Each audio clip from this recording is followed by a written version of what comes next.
Welcome to the Outer Worlds 2. Any similarities to real-world dystopian corporate-branded hellscapes are purely coincidental. I'm the Moon Man.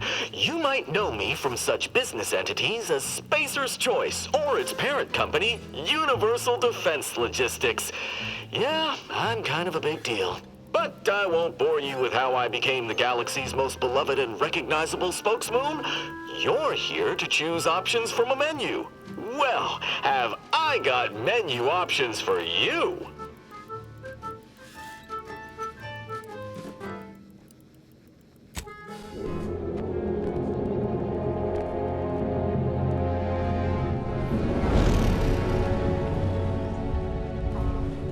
Commander, we've been hit by one of those space anomalies. Buddy? And the piloting system is down. Buddy? The astrogator's gears are shot! Get a hold of yourself. You're an Earth Directorate agent. Affirmative, Commander. What are the orders? Brace for impact. Unable to brace for impact.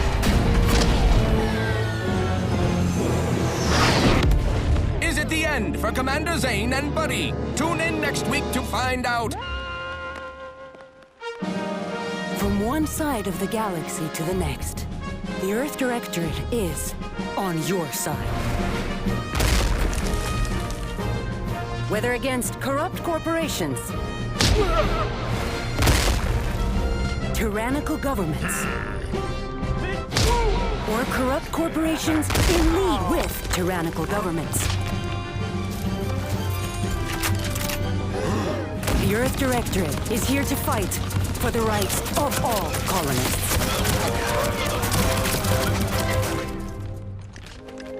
So remember, if you or your neighbor's government has turned tyrannical or sold themselves out to greedy corporate interests, just commandeer a skip drone and send the Earth Directorate an SOS, and we will respond immediately. Please allow 6 months to 10 years, depending on your proximity to the nearest Earth Directorate base and any unforeseen encounters.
Commander, I know we're rarely of the same mind where tactics are concerned, but you're the best agent we've got for, let's say, our unofficial missions. And few are as unofficial as this one. Your destination, the Arcadian system, is the source of all skip drive manufacturing. However, they also fall outside our legal jurisdiction, a fact which no doubt makes this mission all the more intriguing to you. We have recently discovered that the drives are somehow responsible for the dangerous rift anomalies, the tears in the fabric of space itself. Without skip drives, interstellar travel is impossible. I'll not waste either of our time reviewing how the end of civilization would affect your personal prospects. Your mission is to rendezvous with DeVries, our forward agent, and assist her in retrieving the information needed to determine exactly how the skip drives cause the rift anomalies. But be advised, if you or any member of your team are captured, you will be on your own. There will be no rescue. We cannot afford for this to turn into an intergalactic incident. Agent DeVries will be contacting you shortly to coordinate your plan of action. I know you'll always do what serves you best. In fact, I'm counting on just that. May the law and your unerring sense of self-preservation guide you and your team.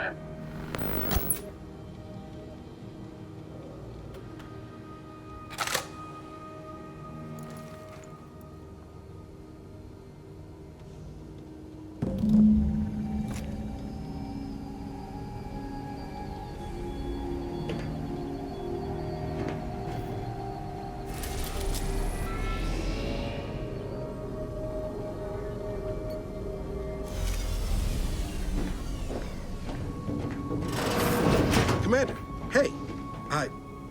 Agent Pascal told me to bring you your new model tactical time dilation device. They say these newfangled ones cost no, that ain't right. 10.25% less brain damage than the old ones. Yeah, impressive, huh? Way it seems to make everything move slower still feels a little weird to me, but they tell me I'll get used to it. They say the way it works is like, well, you know how parts of your brain can become damaged if you're in suspended animation too long? It kind of does the same thing. Didn't I just say? But this way you don't have to risk extended hibernation. That can kill you, you know. The lab coats swear this way's perfectly safe. Science is amazing, ain't it? Listen to me, rambling on. So, well, anyway, here you go. Look, Commander, truth be told, I asked to deliver it to you. I was just hoping to get a moment to ask you for a pointer or two, you know, on how to be a great agent like yourself. Because, well, you're a legend. And the other agents, well, let's just say they disagree on just how I should go about it. Because you all know so much more than me, and I don't want to mess things up. Pascal likes to joke around about everything. But I like it when she says it's all about looking out for those who can't defend themselves. But Sandoval, he laughs at that. Says we gotta save people because they're too stupid to save themselves. And that we got righteousness on our side.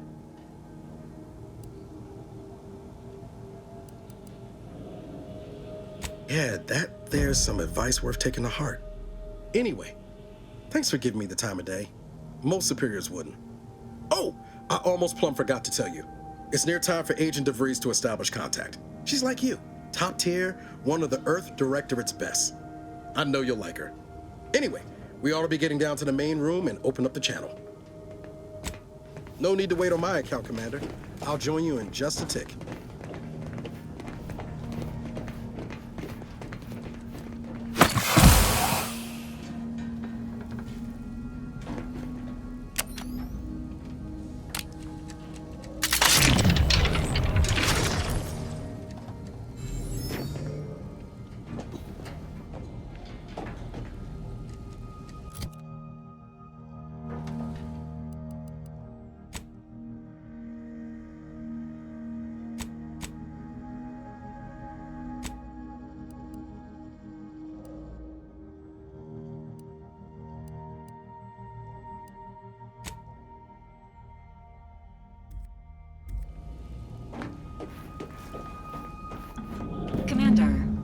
credentials are required to open the channel with Agent DeVries.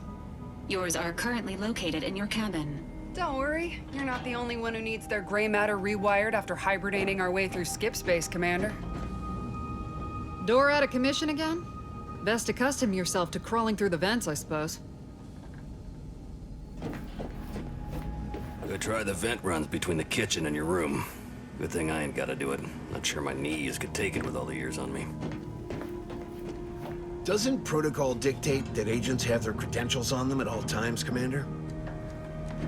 I'll be happy to look into why your door keeps jamming up after the mission, Commander. That is, if you'd like me to. Your cabin door appears jammed, Commander.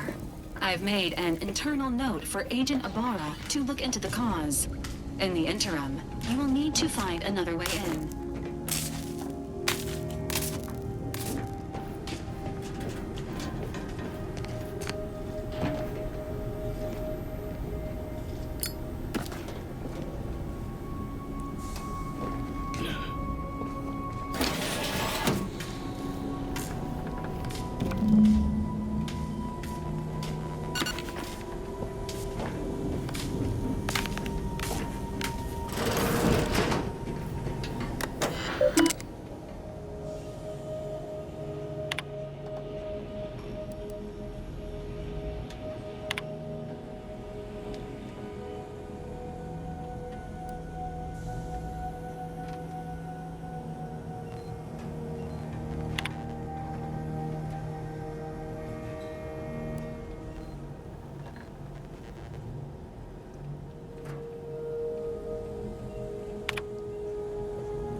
That's sure faster than taking the stairs.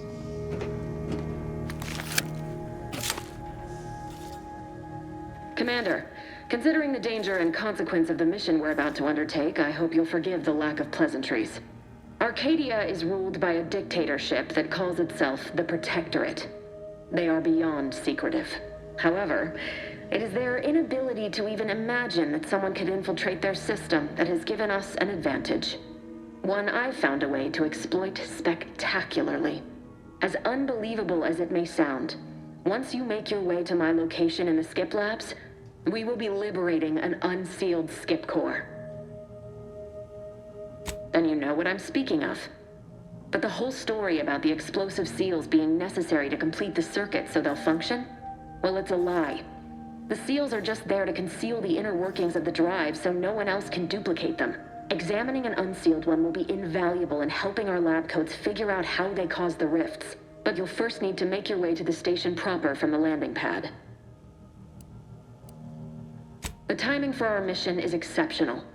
Most of the sector's security was reassigned to the far side of the station in preparation for the imminent visit of their sovereign's family. They decommissioned several landing pads, including ours, to give them fewer points of entry to guard, giving us fewer chances to be intercepted. You'll just need to reroute power to open the door to the sector once you've landed.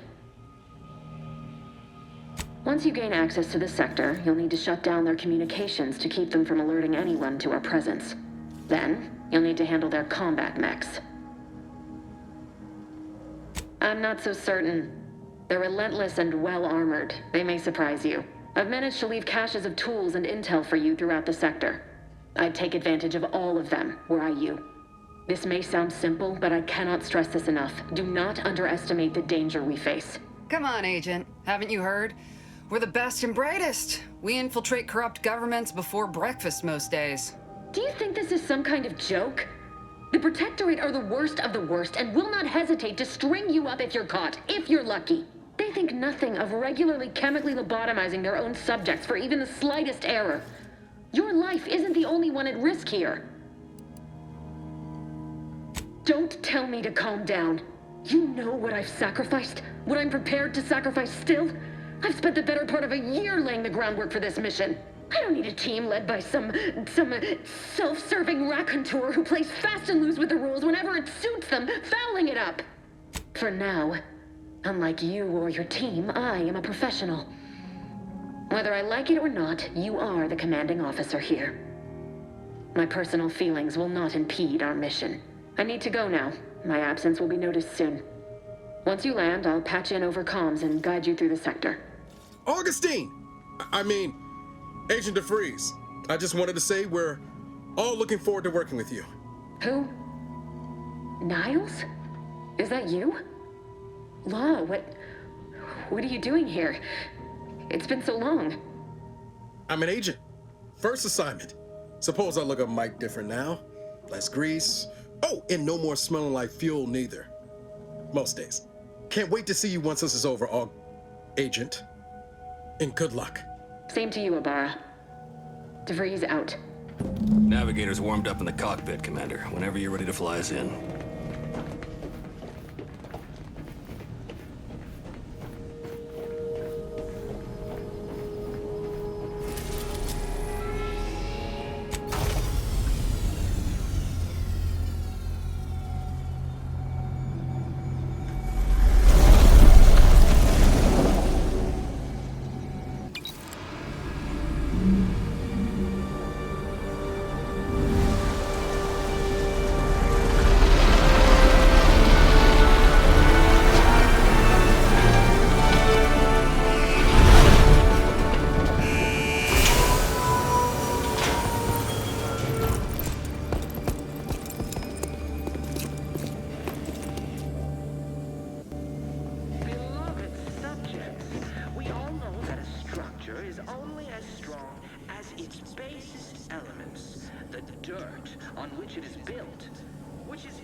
The protector of Arcadia and the bedrock upon which our system is built, but even I can't succeed alone. So be diligent, and remember, failure will be met with severe consequences. Commander, Ibarra and I will secure the building down here, while you're upstairs restoring power to the door. We're burning daylight here, Commander. Shouldn't you be upstairs seeing to rerouting the power? That smell. Did a sprat get flash fried in here?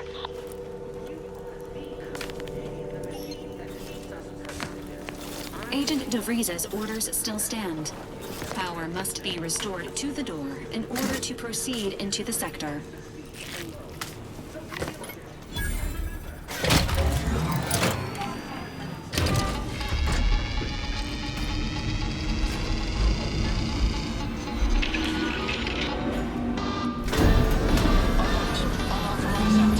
The electrical system misfired somehow. Security's been triggered. This needs to be dealt with quickly.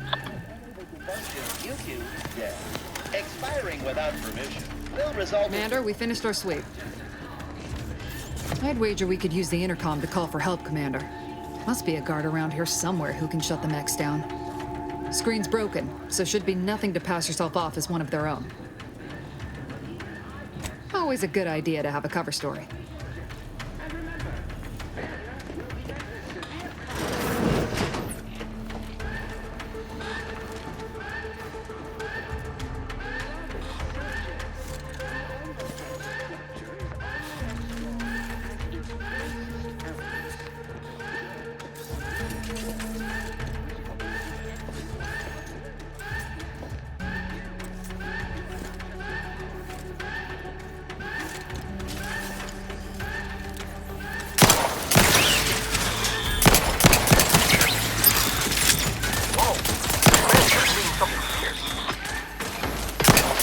No time reducing those necks to scrap metal, eh, Commander?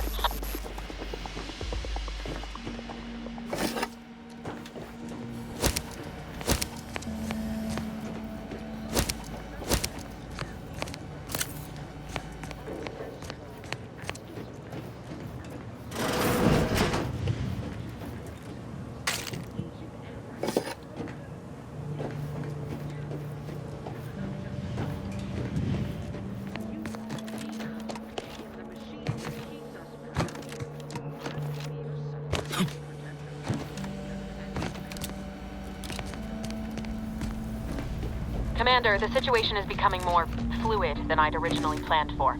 We've got to change our approach. Split the team to handle comms and security concurrently.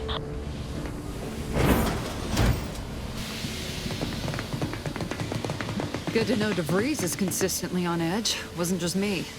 You'd think she'd never been on a mission before. Everyone knows fluid's about the best you can hope for. Well, sitting here jawing ain't gonna accomplish much. Looks to be central dispatch on the right with security ops on the left. Which you taking, Commander? We'll hit the other. Kinda figured that'd be your choice. Shoot a couple for me, will you? Ibarra and I'll take security ops, then meet you at the skip labs. We'll stay well out of trouble, won't we, Cadet? That's right. Like you told me, Commander, everyone's well-being depends on our success. If whatever's going on here is as bad as the Chief thinks, then we'll make an end of it. Right. Well, then, notwithstanding Ibarra's enthusiasm here, or DeVries' concerns over fluidity, I'm fairly certain we've got this under control. Rest easy, Commander.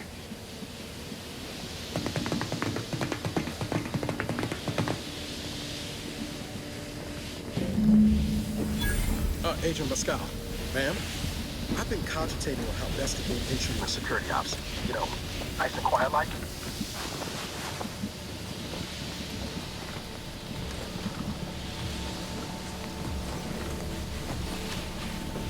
Not getting shot, certainly part of it. Caution. Armed welding in progress. Unit shall report any individual careless enough to be heard by flying cars. Sovereign family's visit. Surely you don't think it's anything untoward. The surprise appraisal of our confidence seems more likely.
Jepson and I are in position above the sector, Commander.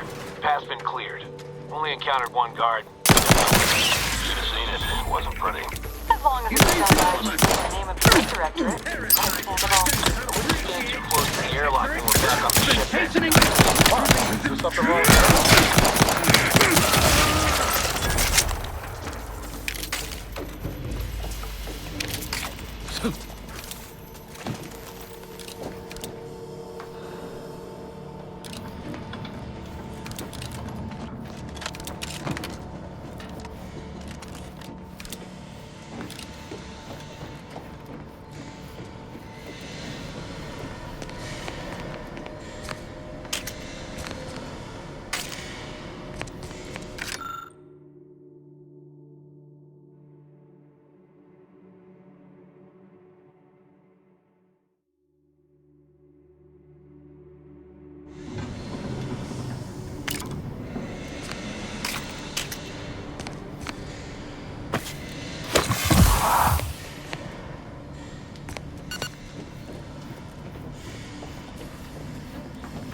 You need to sabotage the transformer to disable the failsafes. This will allow you to open the door and proceed.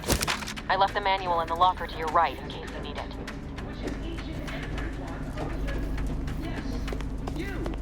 You are not just a cog in the machine. You are the cog in the machine that keeps us productive. I may be your sovereign, the producer.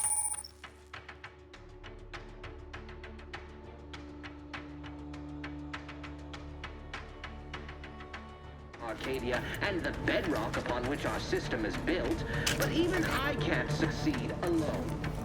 So be diligent, and remember, failure will with severe consequences.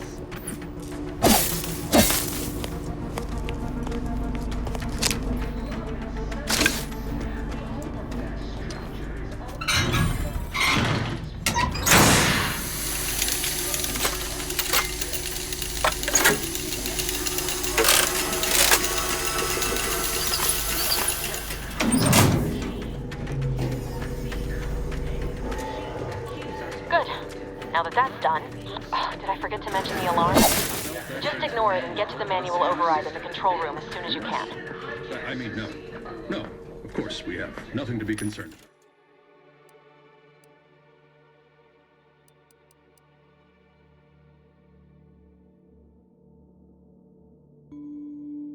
Concerned about.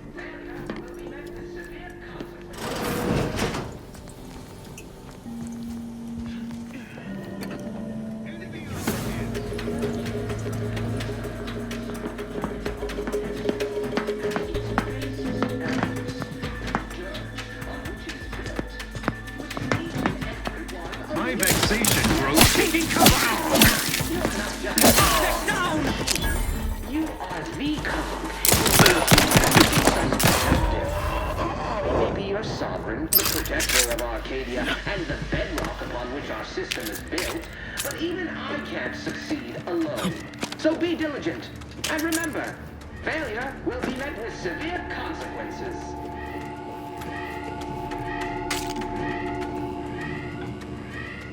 Beloved subjects, we all know Disruptive influences.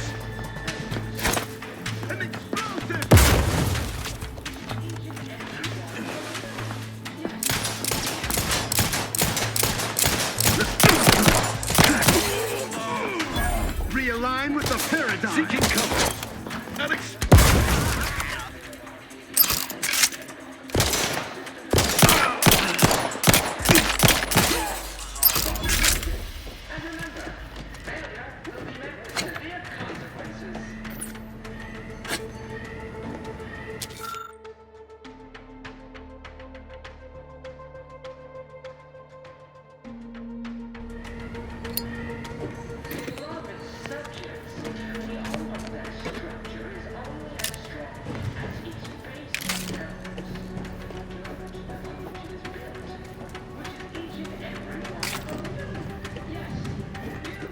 We're encountering more opposition over here than Debrief said we should. Nothing too serious, but any distraction you could provide would be helpful, Commander.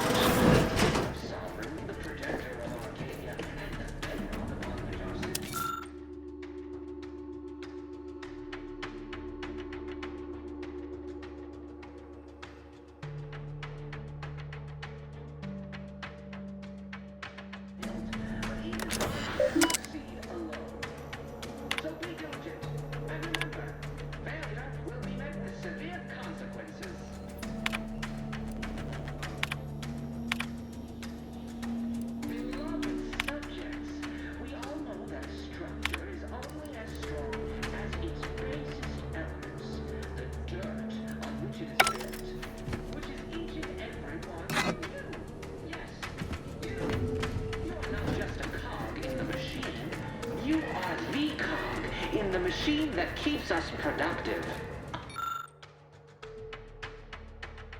Your sovereign, the protector of Arcadia, and the bedrock upon which our system is built, but even... Comms are down. This is going better than I expected. The nearby elevator will take you out to the rendezvous point.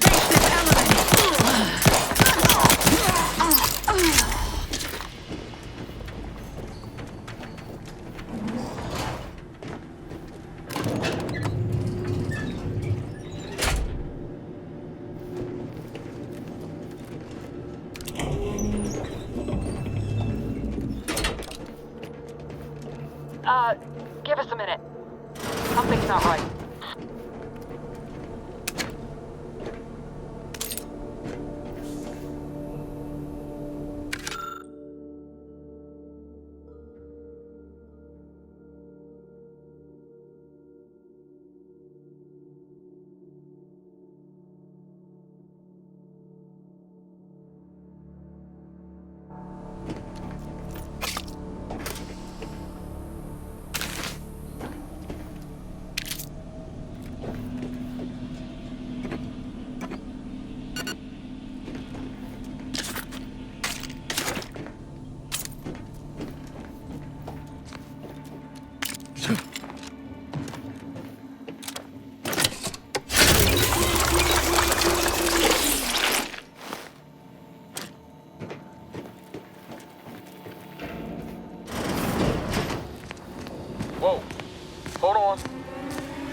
What's that? An explosion? Avara, Pascal, do you copy? Niles, say something. What the fuck just happened? I see smoke.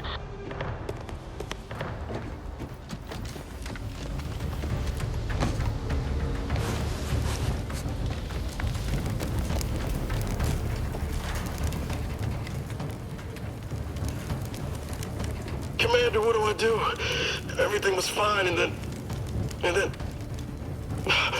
Oh, I think Pascal's hurt. I called out to her, but... There is a 90% chance Agent Pascal is trapped under rubble. 87% chance she is mortally wounded beyond help. 85% chance she's deceased. I don't understand. Everything went bad so fast. But we can't stay here. The mission. We've got to complete the mission. On it, Commander. Wouldn't dream of doing less than my Earth Director at best. Just like you told me. Ain't nobody's getting left behind on my watch. I'm just a bit dizzy at the moment. I'm sure it will pass. I sure hope I find her before the Protectorate sets their lamps on us. Issuing urgent reminder. Time is of the essence. Please continue on to the skip labs to complete the mission. This unit will assist Agent Ibarra in his endeavors. Per Earth Directorate guidelines, an incapacitated agent's equipment is available for team use. Agent Ibarra's rifle is now yours, Commander. Using it may improve your odds of survival. Commander, guards are closing in on your location. Agent DeVries, we need an updated tactical report. We've got agents down. This makes no sense. There were no hostiles in the immediate area. No logical cause for that explosion. There's nothing more we can do for them. This doesn't change our mission. We have no choice but to keep pushing forward.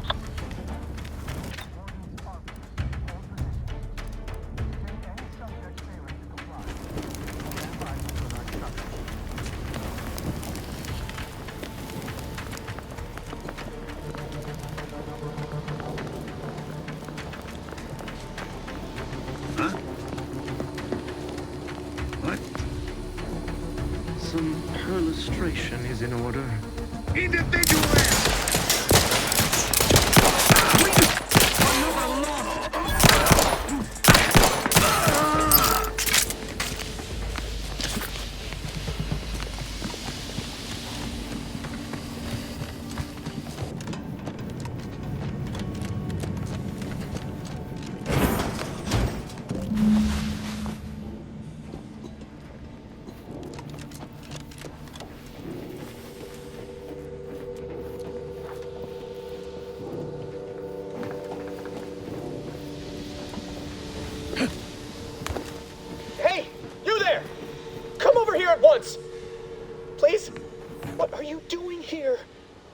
At your post. Has this whole facility gone mad? Something has transpired at Central Dispatch. I've heard gunshots, screams. I fear we may be under attack, but how? This is the Sovereign's Arcadia. I've attempted to raise anyone within the sector, but communications are completely down. And there was that explosion. Please, tell me you know what's happening here. Without you first identifying yourself as regulations demand? We must adhere to proper protocol, even under emergency conditions. Especially under emergency conditions. Violations of procedure cannot be excused. You need to turn yourself into the Arbiters post-haste, as is your duty. What? You would deny the course of Protectorate judgment? Then I suppose it must be forced upon you. You heathen. Let us just see how you fare against the entirety of this sector's automechs.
going on out there. Did you think shooting up the place was a good idea right now, after what happened to Niles? You need to stop the tomfoolery, take the lift behind you, and get to me as soon as you can. It is imperative we retrieve this unsealed core and escape this station.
Commander, be on your guard. I'm picking up increased security activity in your area. They'll be at your location at any moment. This is not a drill. Or it is. We're being tested. It is not our place to question.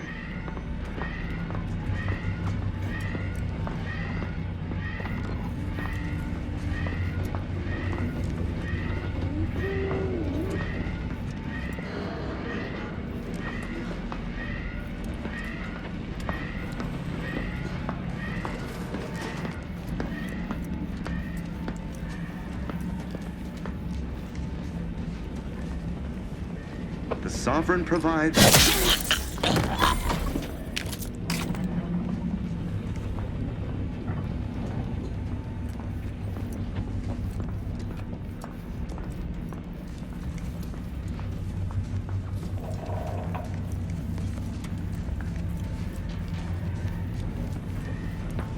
What was...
Commander, can you hear us? Something's wrong. We can't get into the skip lab, and DeVries isn't responding to our comms. In other words, we're trapped out here. So don't count on us for backup. We'll be busy keeping ourselves alive. Don't worry about us. Just get to DeVries and liberate that core so we can get out of here.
quits. Closer inspection. Better take a gander. They never questioned, never doubted.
Right?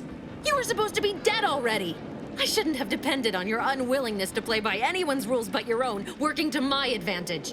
Oh, an infuriating miscalculation on my part, but one that will soon be rectified. You think you can bait me with insults? I am a better agent than you could ever hope to be. Not that it matters. Very shortly, nothing will. Let me put this simply, simple enough for even you to understand. The grand plan mandates this abomination of an experiment must die, and you along with it. I have neither the time nor the need to explain the veracity, the nuances of the plan to one such as yourself. For once we are in agreement, we are out of time. Farewell, Commander.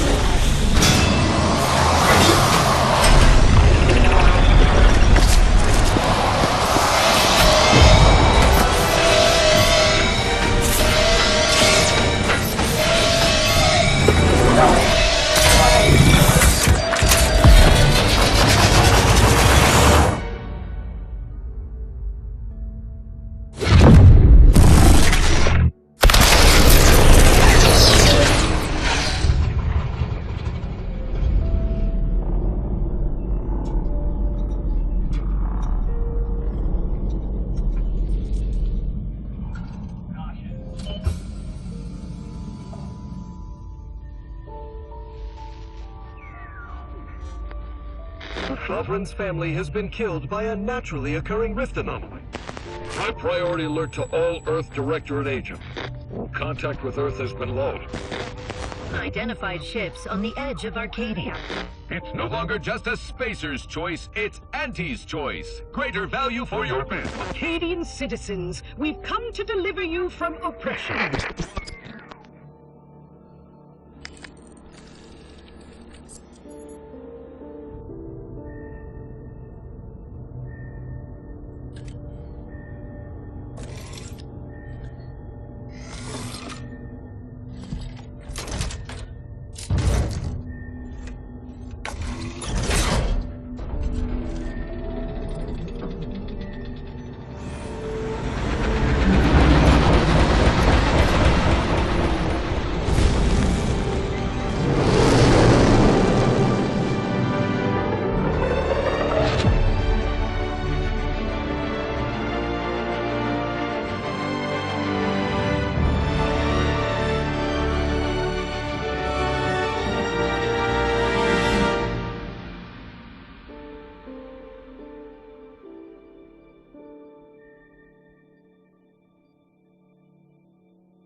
You're not hearing me, Val. They were out there for almost 10 years. You know what usually happens when someone left in suspended animation that long. Explosive cell death may result from extended periods of suspended animation. Death occurs quickly as the human body rapidly liquefies. Exactly. And it would be my fault it happens. Oh, I never should have stopped looking. I can't face the commander right now. Not like this. I'll be in the cockpit.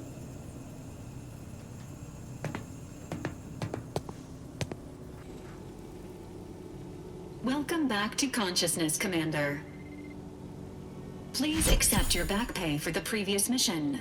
It has been prorated according to the mission's failure and your unapproved 3,468-day sabbatical.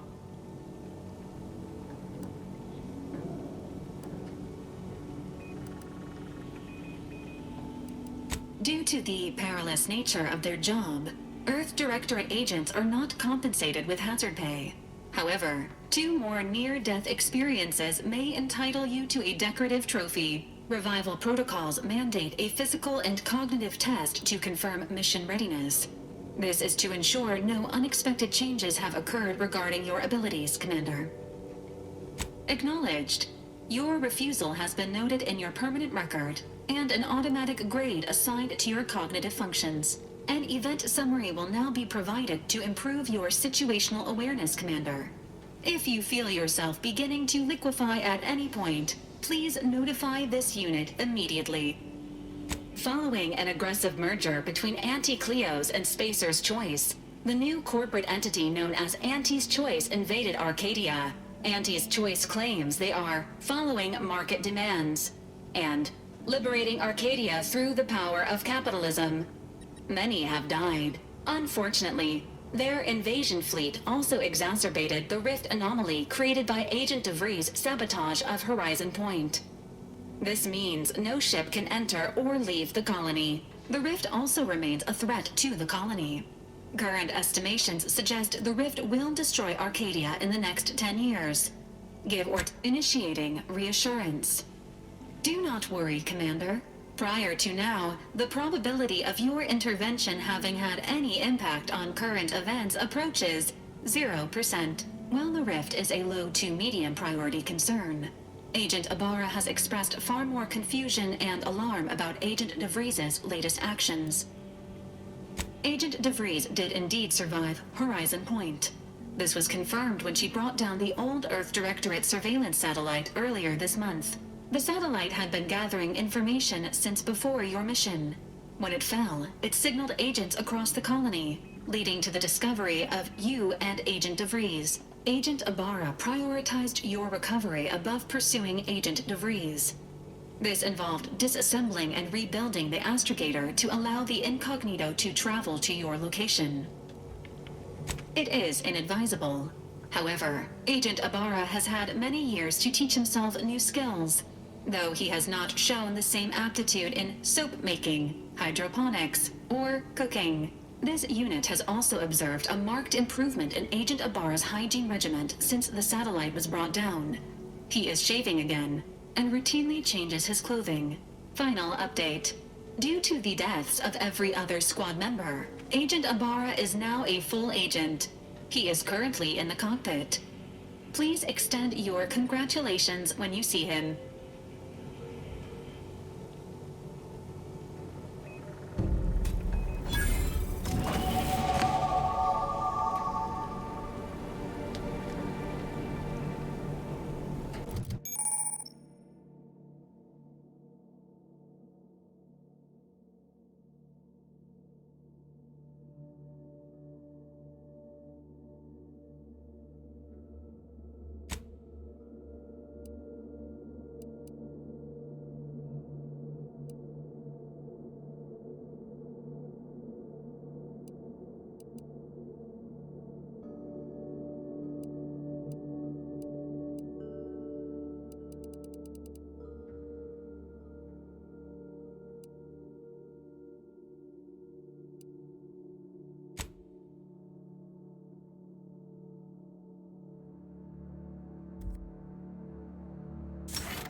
these years and I still can't get my head around what Augustine did. Sacrificing our whole team. And for what? What did our blood pay for? Oh, Commander. Thought you were Val. Glad to see you up and ambling about. And not, human stew.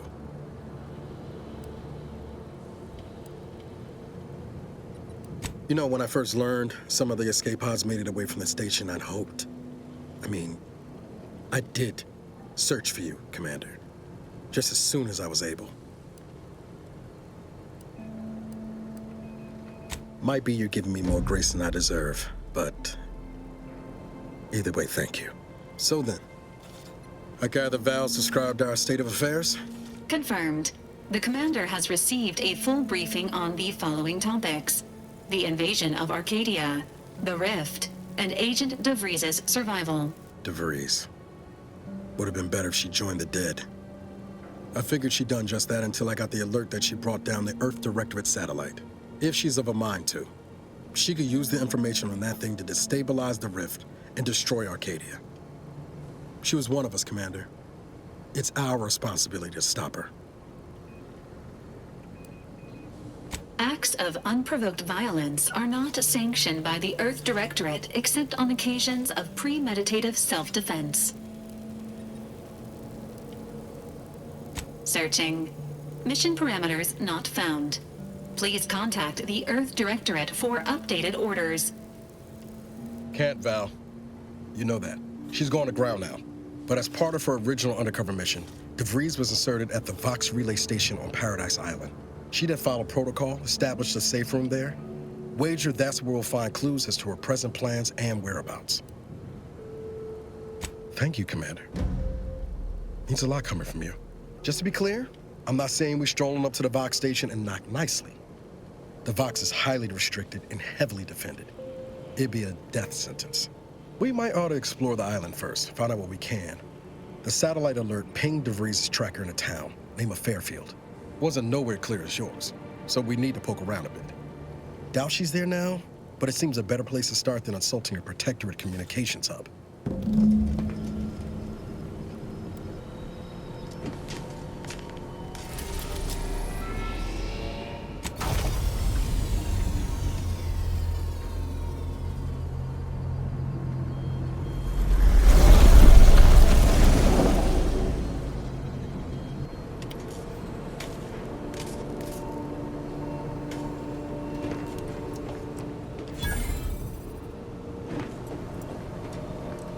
Ought to bring Val with us when we leave. She might not look it, but she can be fearsome in a fight. This unit, records indicate that lockboxes, such as the two housed in this dispenser, were originally part of a failed smuggling operation.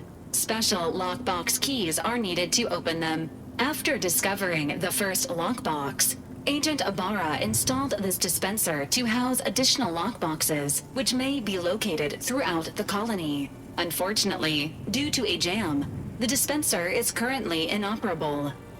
Agent Ibarra deprioritized its repair in order to focus on rescuing you, Commander. Theorizing. Extracting the contents from the first lockbox may disencumber the dispenser, allowing it to return to normal operations. This unit has an advanced decryption key that can open the first lockbox, Commander. Helpful addendum. Scans also indicate an Anti's Choice dematerializer within the first lockbox, which you may find useful in the discreet disposal of bodies, Commander. Cystipegs, while omnivorous, are not typically raised on a diet of human remains. An alternate means of body disposal is recommended. Additionally, the second lockbox's contents may contain parts to upgrade your Valerie unit. Upgrades are recommended to improve your experience of Valerie. Agent Ibarra theorizes that some keys may be obtainable from vendors, but the majority are likely scattered around the colony. Please be on the lookout for any additional lockboxes, which may be stored here for your convenience.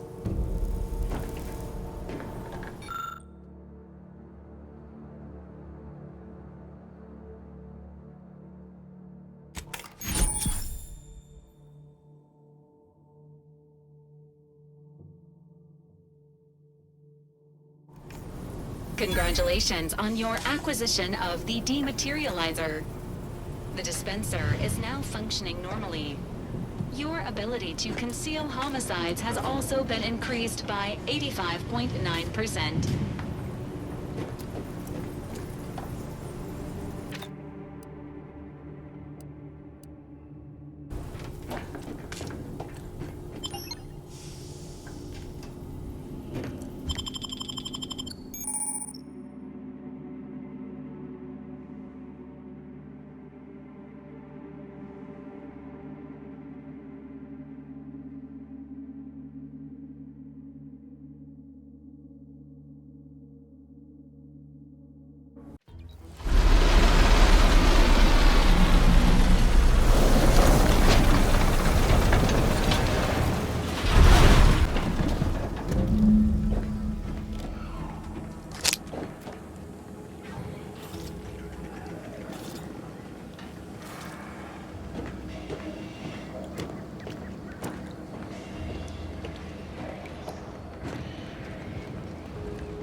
Engaging protocols.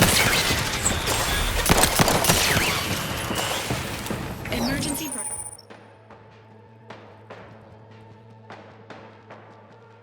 protocols ready. Give the order and I'll take care of him, Commander. Nobody around. I'm the one you need to worry about. Hey, got a distraction for...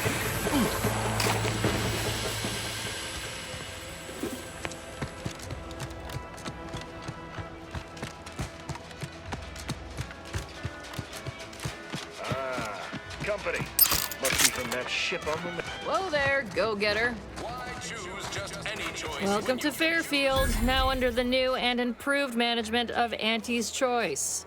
I'd usually ask if you were affiliated with the previous regime, but you lack the bewildered gaze of a yay-saying protectorate subject. Even so, going to have to ask you to identify yourself. Still a war on and all.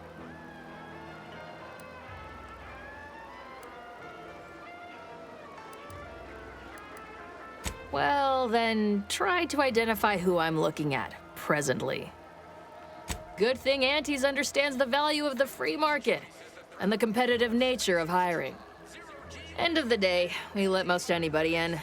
Bottom line's all we care about is our bottom line. That'll be all, unless you got any questions before you're on your way. On the way from the landing pad? Had a convoy out that way. They're overdue. See any sign of them? Damnation. I had a friend on that detail. He always carried this, keepsake. You didn't happen to find it, did you?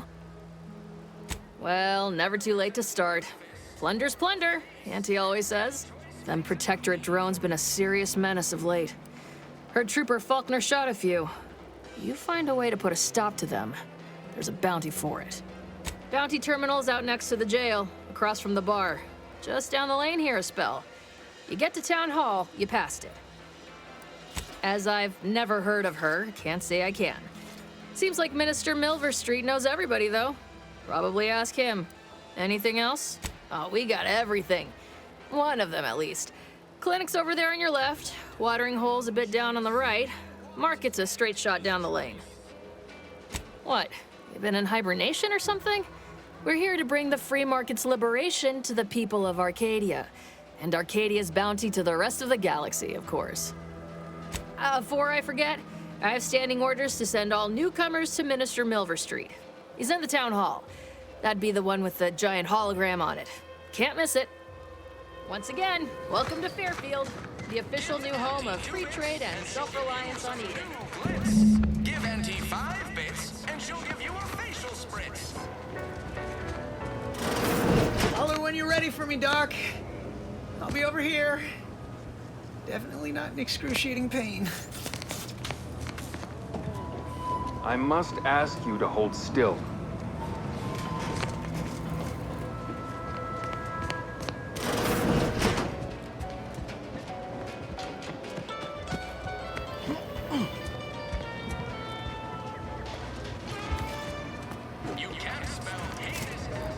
I see a huge opportunity for us in Fairfield.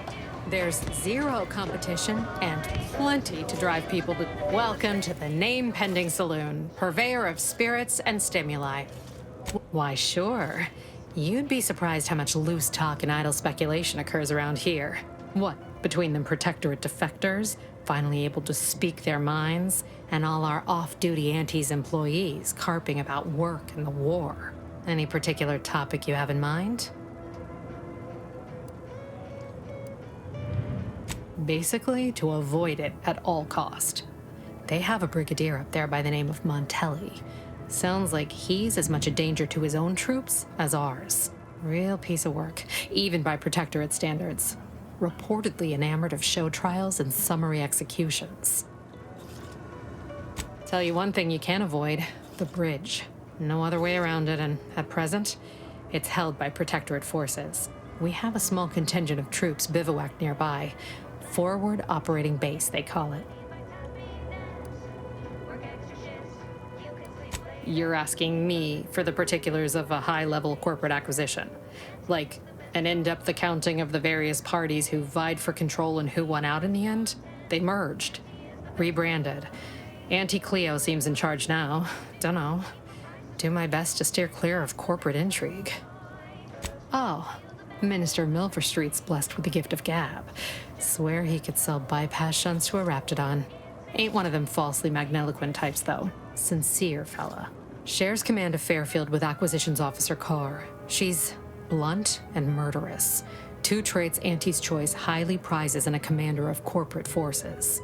To say they have differing approaches to leadership is like saying, gee, suns are hot, whilst being incinerated in a solar eruption. My pleasure. Got anything for me in return?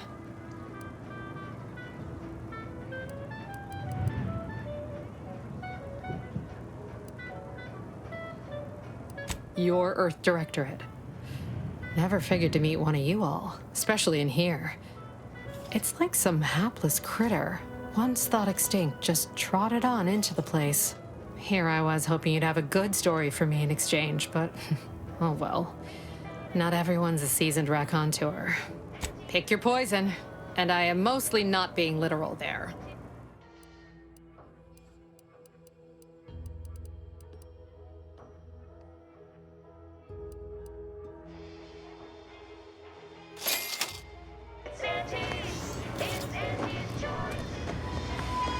Keep your petty skepticism. I'll pay my tab in no time. You'll see. The door of this stuff? They must be storing something good in there. Yeah, guns, armor, probably some wasn't being ammunition ironical too. about the giant hologram. Honestly, over Kemp, town ain't that hall. much of a mystery. Well, guess we ought to go acquaint ourselves with that. Injuries detected. Please seek medical assistance prior to loss of consciousness. How may this unit assist you, Commander? You're thinking too small, Murph. I'd put money on the Protectorate stashing treasure inside. A whole pool of bits enough to swim in. It's a constabulary, not a bank. And certainly not some kind of gold-filled swimming hole. Besides, these Protectorate lack imagination. Never had an original thought wasn't written down for them first. Like I told you before, it's probably just guns. I'd guess you're one such person.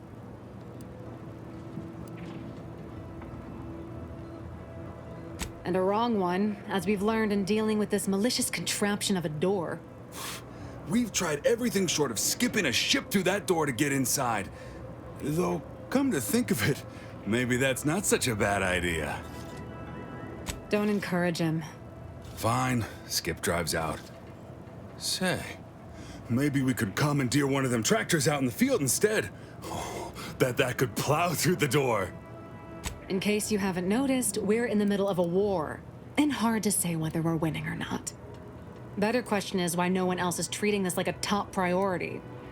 In any siege, advantage goes to the defenders. Right now, the Protectorate still has control of the bridge to the Vox station. That station is the key to taking Paradise Island. When, Officer Carr ever gets the go-ahead, we need to be ready.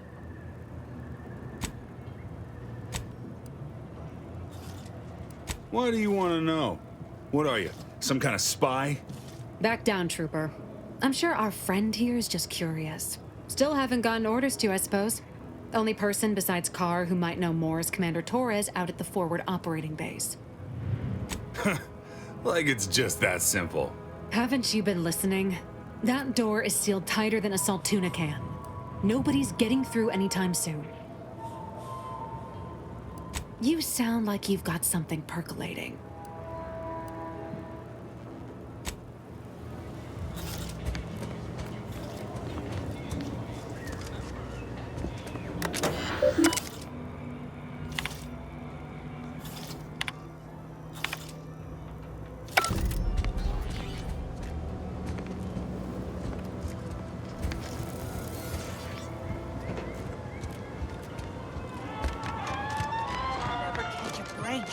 Finally find a way to get ahead, and this happens.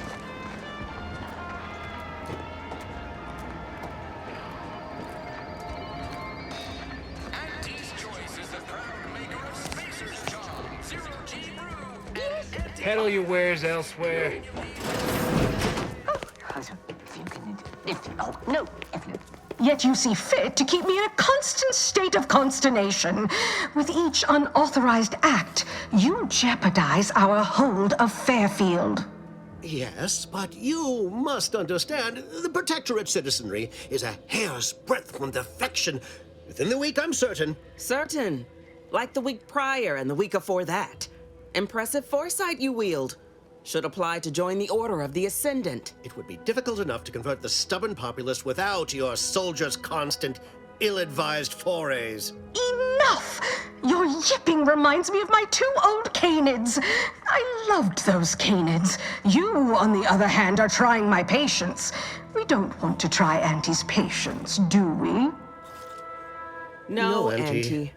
Yes, I thought not. Now, unless you care to see what life in the lower rungs looks like, you will both of you cease your foolish maneuvering immediately.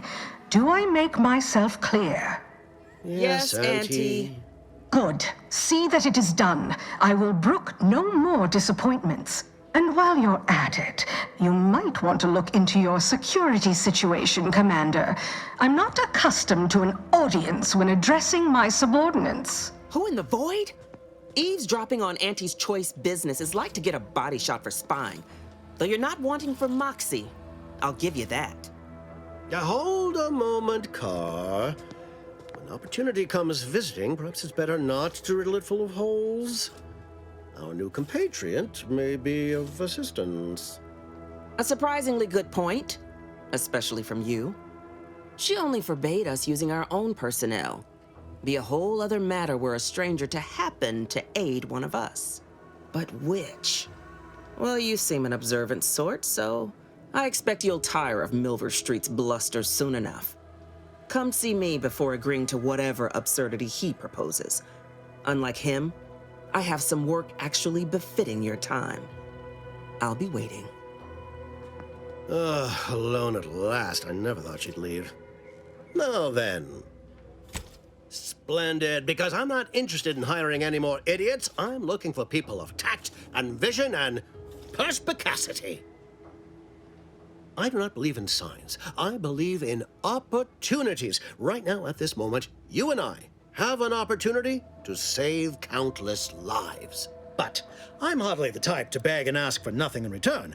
Tell me, what do you desire of this island? With that hat? Absolutely not. Is this a bad time to mention I can read lips?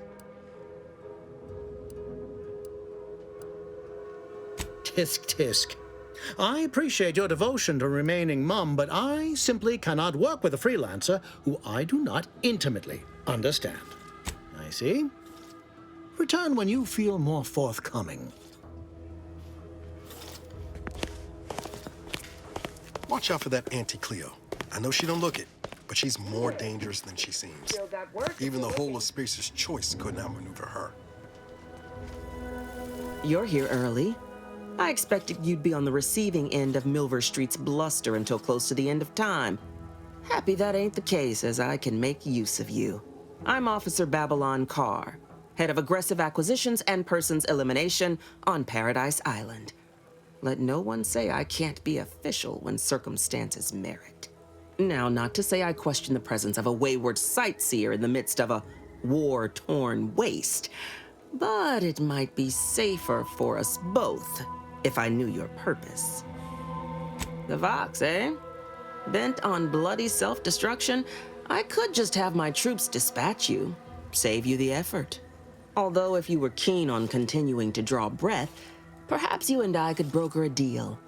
There are Protectorate vitals need bled. You could do the bleeding. I haven't broken an idealist over my knee in ages. Open your ears wide, friend, for this is a whetstone well scoured. Efficiency saves human lives.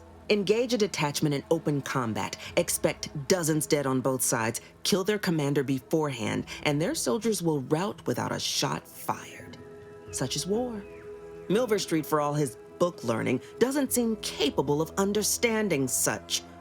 I hope you're a sharper sort than he, willing to do what must be done. I want the Protectorate war effort exsanguinated. You want into the Vox Relay. You help me, I help you. There's a particular holding we shelled early in the war, name of Euphoria Coast Automech Repair Center.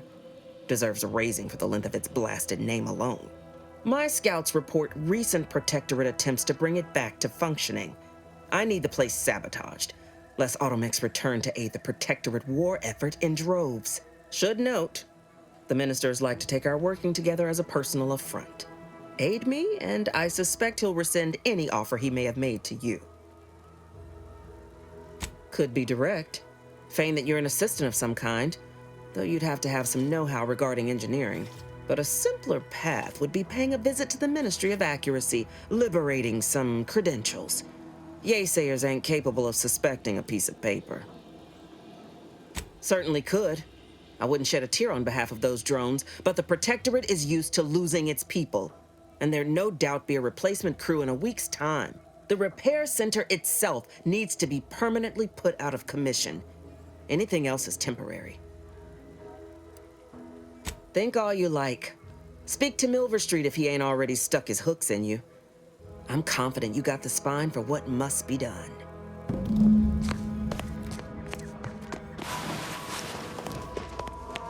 Once more you return. This time I hope you shall inform me of your desires on our humble island. Ambitious, aren't we? Easily the best protected location on Paradise Island. Hardly a place for a stroll. But if you assist me, I promise to get you inside. Better yet, helping me shall result in our saving dozens, no, hundreds of lives. Your conscience shall be renewed. Auntie may demand Carr and I do nothing. But for each moment I remain inactive, dozens fall in meaningless combat. I seek a persuasive method of alleviating this conflict. The Protectorate utilizes a procedure known as mental refreshment to ease the temperament of wayward subjects. The Ministry of Accuracy contains vital information about the process and where it is performed. This is the prize I seek. I previously sent a grafted soldier, Trooper Ceylon, to retrieve said information, but I have not heard from her in some time. Consequently, I must presume the worst. Yes, one additional word of warning. The Good Commander Carr shall not take kindly to your working with me, though that is a bridge most worth burning in my estimate. I can only guess at what she told you. Officer Carr is deceiving herself. The most dangerous liars are the ones who believe their own words. Ultimately, her goal is upward mobility. All else she may have claimed is so much hot air. Though if she proposed killing, I expect that would be true. Granted impunity, Carr would spatter the system scarlet. I cannot allow that to happen. An opportunity to attain my goals and stick my finger in Babylon's eye? Today's as grand as when I led in the performance department showing of Life of a Salesman. Find your way to the Ministry of Accuracy. And if Trooper Sealong is still alive, do send her back here to debrief. She's still contracted to us after all. The prodigal freelancer returns. I do not claim.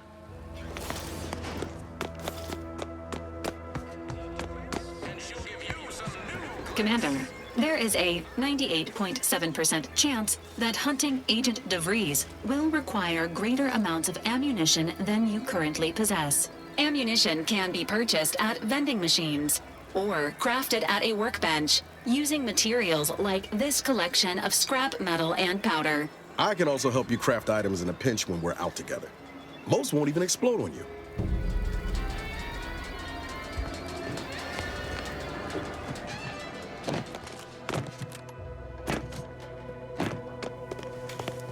Prodigal freelancer. I have some faint recollections of the fuzz beneath my hat. Perhaps I saw such a name amidst my perusal of the Protectorate domicile assignment records. The record room is in this building. You have my permission to peruse at your leisure.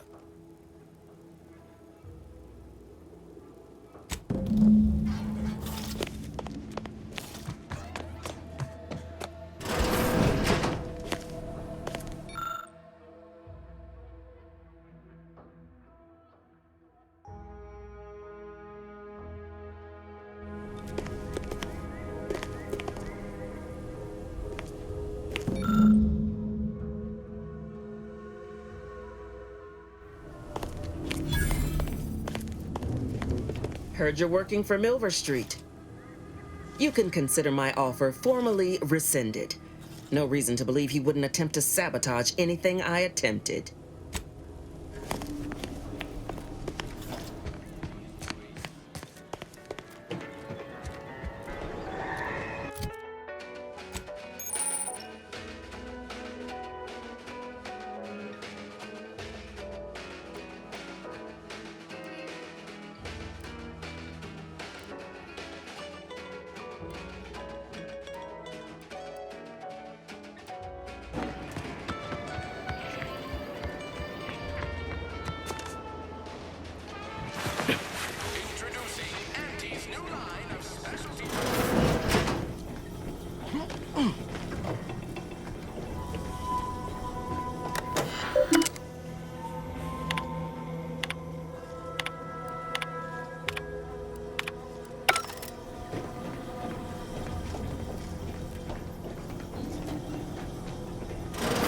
Must be the greenhouse.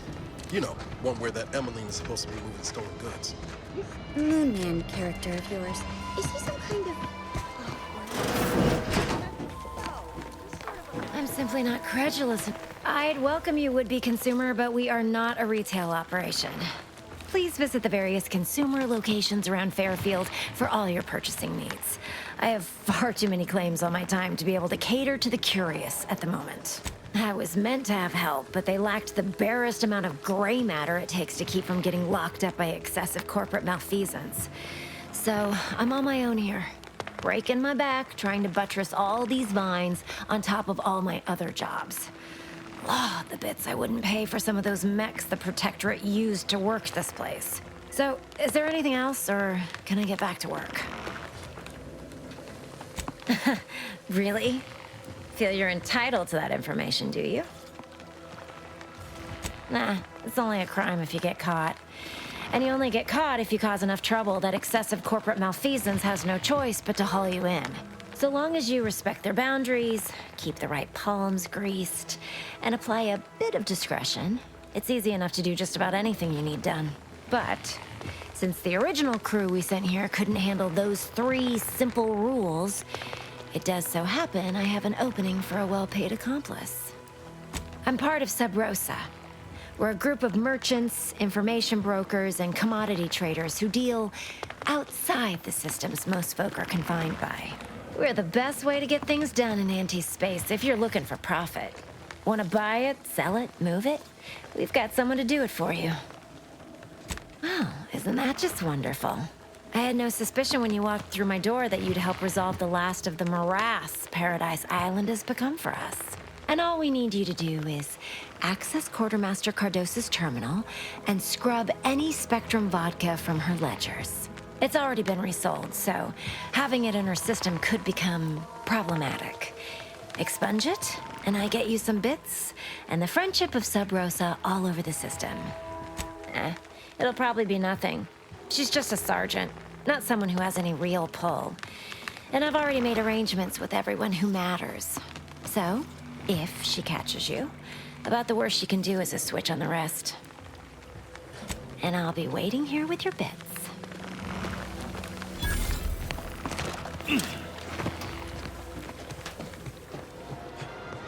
This new corporate life is so confusing for us Protectorate folk. Do you mind if I ask you? Are you gonna ask your question?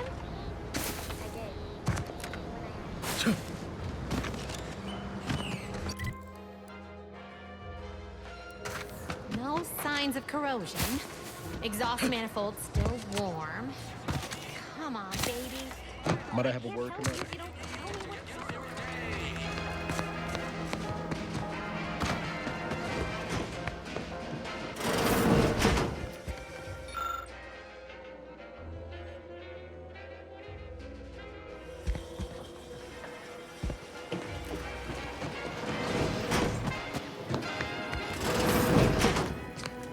Please, limit all respiratory fits of coughing, choking, and/or wheezing to under 10 seconds. Our air filters thank you. My liver ain't the lily kind. Tell it to me straight, Doc. The bullet shattered your tibia and all but demolished your gastrocnemius muscle. Due to the risk of infection, I have to abscise your leg. There is good news, however. I recently enrolled in a course on advanced amputation techniques, so I'll be seeing a positive return on my investment sooner than expected.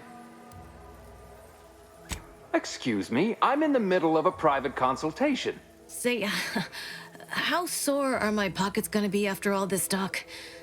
Don't suppose there's a discount for only taking a portion of the leg? I'm not running a charity. If you desire full treatment, you'll pay full cost. If that's a problem, seek compensation from your commanding officer. A kind, if naive offer. Unless you have thousands of bits to burn, any amount you could provide would be a drop in the tank at best. My services do not come cheaply. This is a mighty big decision, Doc. Can I have a moment to noodle on it? I don't encourage delays, but very well. It'll take a few minutes for me to warm up the saw anyway. Short of you skipping back in time and ordering the coagulant I need, I doubt anything can be done to accelerate the timetable for treating these soldiers.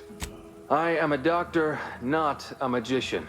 I cannot manufacture coagulant from the aether, neither do I possess the special training to improvise with what supplies I have on hand. Now, was there anything else? Pharmaceuticals, bandages, tinctures, it's all here.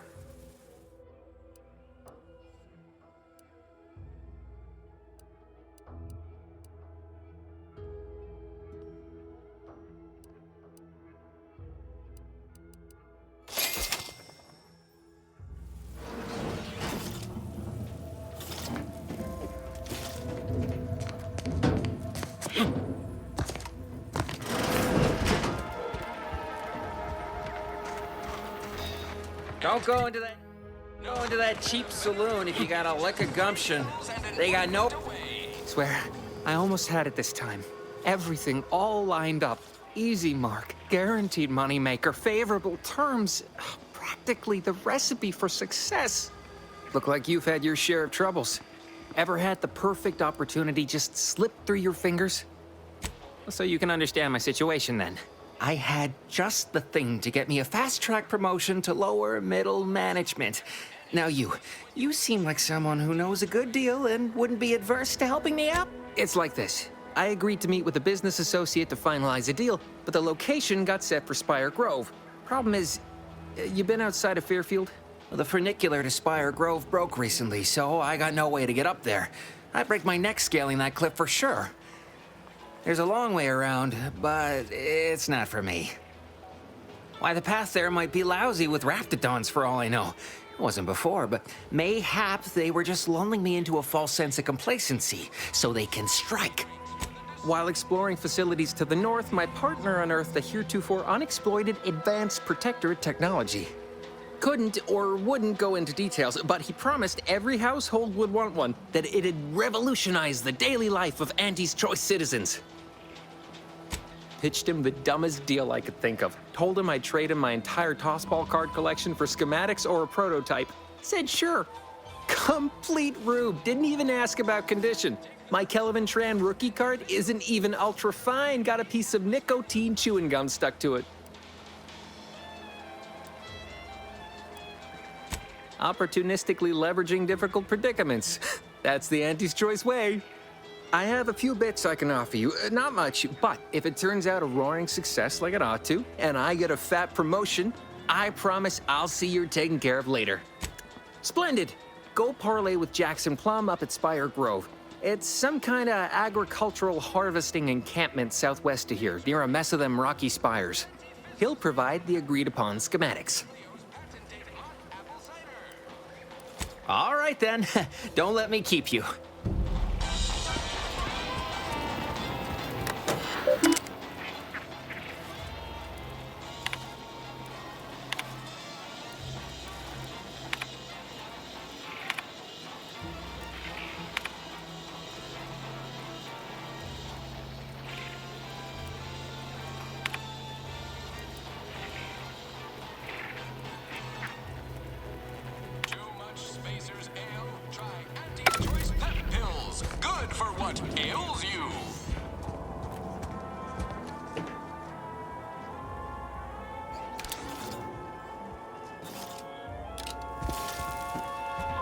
People think I got ejected from the saloon because I'm 3 sheets to the wind.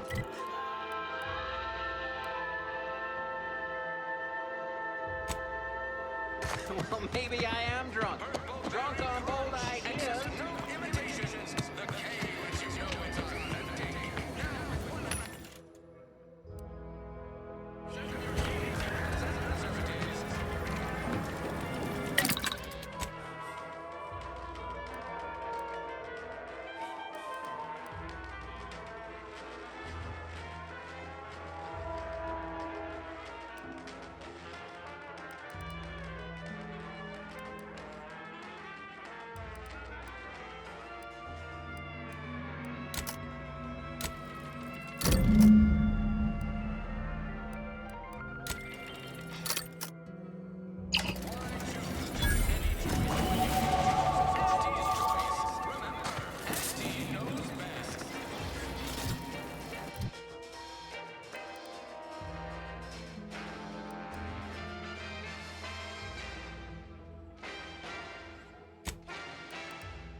Ectoplasm.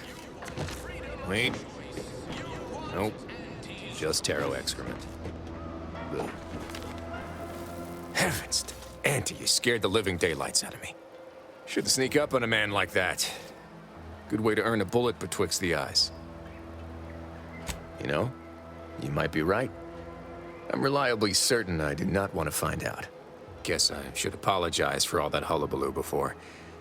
Just mistook you for another unfleshly manifestation. Look, I know how it sounds, like I'm a few crabbles short of a hurt, but just hear me out. It all started the other night. Saw a personage leaving the greenhouse, late. Figured it for Emily, but when I asked her about it, she didn't know what I was talking about. Happened again the next night. Gave chase that time, but lost him hereabouts. I turned a corner and they'd up and vanished. I've knocked on doors, peeped a few windows, respectfully, mind you. And I ain't spied anything more exciting than a chair. But then, a being of pure information probably wouldn't linger on this plane any longer than necessary. Too tiresome, would be my guess. That sort of name-calling is unwelcome and uncalled for. If you don't want to help, then be on your way. No one nailing your feet to the ground. I certainly won't say no to having a fresh set of lamps on the scene. Just be careful. Hate to see you disappeared like that foodstuffs.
Saw you coming this time.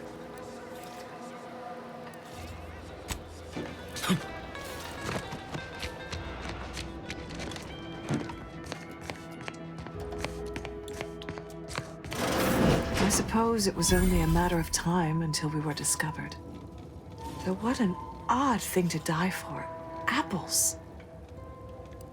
Spare me such timid drivel. We needn't waste time bandying lies. Of course, I know why you're really here. You have come to exact retribution for our larceny at your greenhouse. The greenhouse's stolen bounty offered a healthy alternative to gorging ourselves on that vending machine poison. Alas, I was spotted on 1 or 2 forays. You must have a weak mind to have fallen prey to such dubious marketing. I bet you don't even know half of what's in what you consume. The horror of it. Starving? Hardly. We have greater stores of strength than you suppose. This hunger is a momentary distraction, nothing more. If you are conniving for some concession of weakness, you will be a long time waiting. Thought I saw you disappear in here. Oh. Seems I've stumbled into quite the shindig. You lot been hiding out in here all this time? Tut, you've got me there. Nothing enigmatical about a trio of Protectorate stowaways. The more I listen to you invaders blathering, the more convinced I become of the need to rid our fair island of your wretched stupidity by any means necessary. Not very copacetic, are you folks? If this exchange is not to your liking, I can accommodate you with a bullet instead.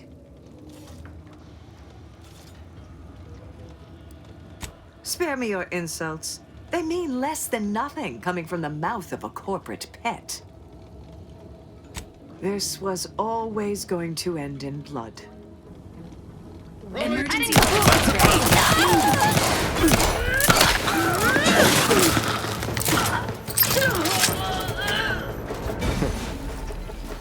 Guess I had this mystery all wrong. A small part of me was hoping... Nah, never mind. It's downright foolish. I lost a friend in the invasion. A good friend. Thought maybe all this was her trying to send me a message of some kind. Like I said, foolish. She was. Yeah. Oh, that feels good to say aloud, even if it hurts too. Romantic entanglements ain't exactly encouraged between troopers, especially in the same division. Supposedly compromises our decision-making in the field. But I digress. Thanks for your help, and for listening to my languishments. Glad someone else might remember her now, too.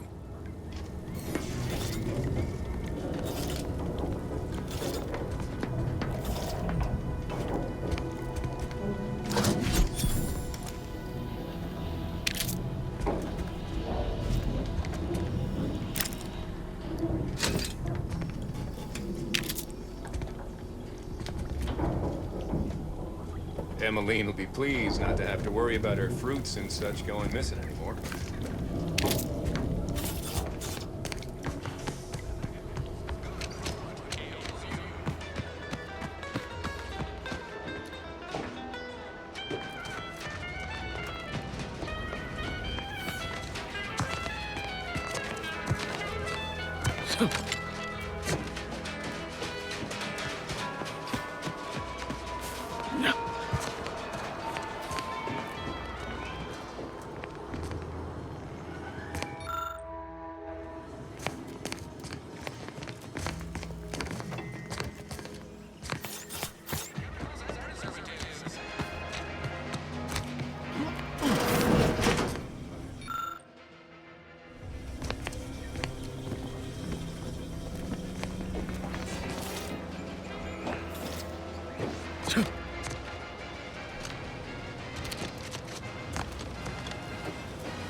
For Auntie.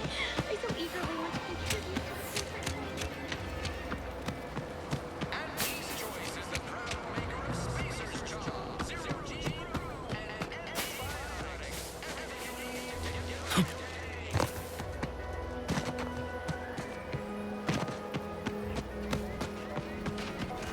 Keep them coming. I can do this all day. Gonna need a bigger storeroom for all these orders.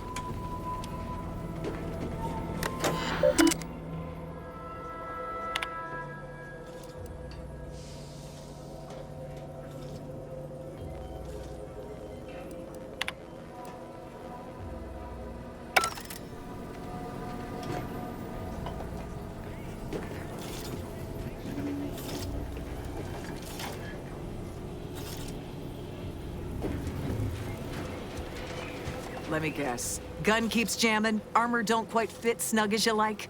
State your division and I'll get you outfitted. Quick and proper, or your next provision's free. If you're not with a specific division, I'm supposed to take down a name before offering my wares. I'll just make it up for expediency's sake. All bits spend the same to me. As Chief Replenishment Officer, it's my privileged duty to furnish our brave troops with all of their wartime essentials. You could say I put the ration in liberation. Tell me what you need, and I'll do my ample best to supply you. No one here but you, me, and several tons of well-oiled machinery. Now there's an odd request. If you've got queries about my stock, I'm sure I can answer them for you. Wait one rat-gone moment. Did Ms. Galloway put you up to this? She asked me for terminal access not even a fortnight ago. I'd call it coincidence if it didn't feel so much like conspiracy. I can't for the life of me adduce a reason as to why a greenhouse manager would be interested in military inventory. What kind of plants are we growing in there? I forget to take off my gullible sign today or something. Not sure what makes you think I have a trusting nature to appeal to, but my answer's still no.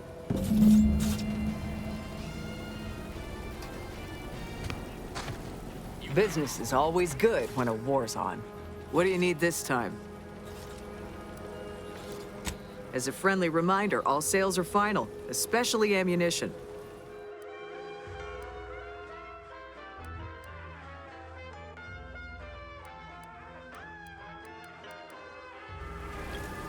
Knew you'd be back. What do you need this time?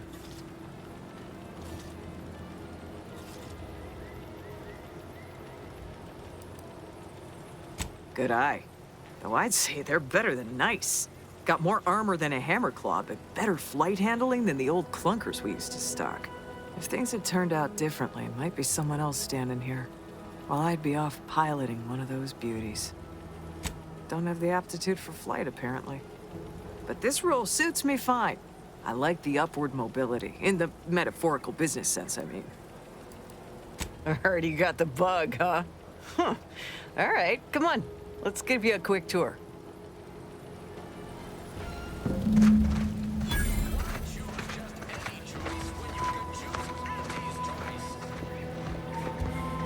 She's a beauty up close, ain't she? More cylinders than you can count powering her engines. She uses her shape to drop like a stone during landing. Counters headwinds pretty well, too. I could stand here all day just admiring. Takes all sorts.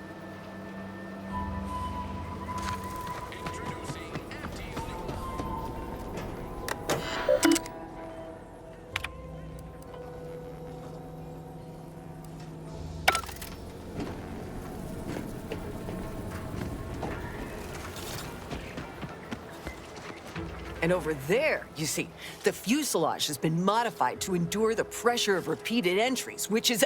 but listen to me blathering on. Tell me what you need, and I'll do my ample best to supply you.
Hello again.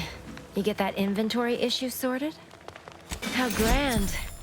That officially mops up the last of the mess from the buffoons that came before me. And, as promised, my good fortune is also your good fortune. And while this might be a tad fewer bits than you were hoping for, remember, you've also made allies that you'll find all across Arcadia. Just keep watching for paintings of a stylish yellow rose with a split black circle near the middle. Like the one you passed on your way in. Find that rose, and you find Sub Rosa.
Feels good to be back in the saddle, don't it, Val? Kind of reminds me of my days in Nix's orbit, dodging Protectorate patrols. You remember that? Error. Memory not found. Ah, well. That's all right, Val. I'll just have to do the remembering for the police.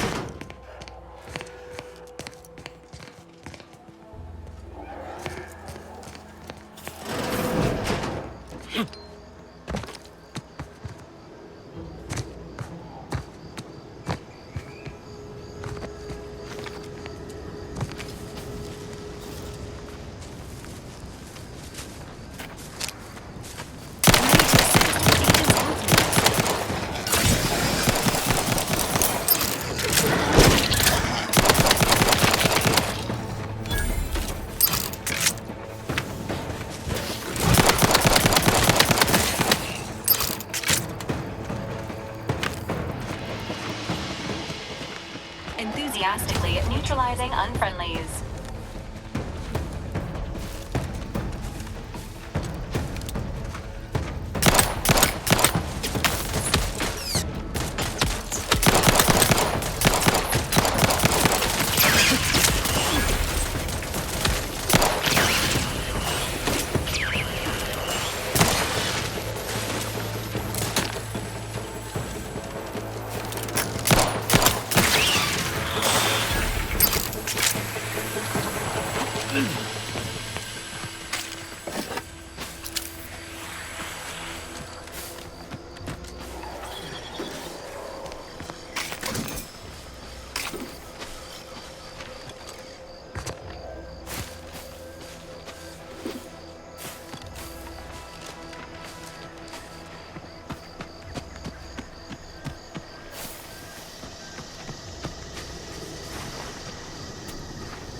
Seems nowhere on Paradise Island's going untouched by this war.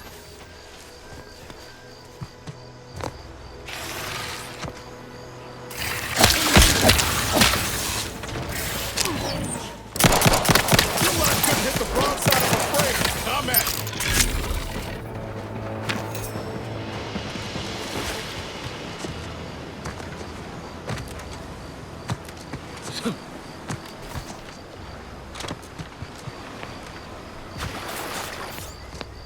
At least coming out to spot folk who ain't here no more is easy work. If you're that new salesperson, don't bother. Whoever was here packed up and left. I just come out here to tick boxes on Milver Street's list. And it's easy bits.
I'll take fighting raps over living in surveillance any day of the week.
Day is 75.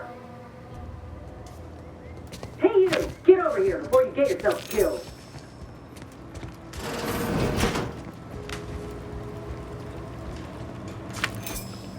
No, you ain't got what I need. And you can't come stumbling around here looking like prey. These raps ain't had a bite to eat since their pods dropped from the look of it. And a desperate rapt is a dangerous rapt.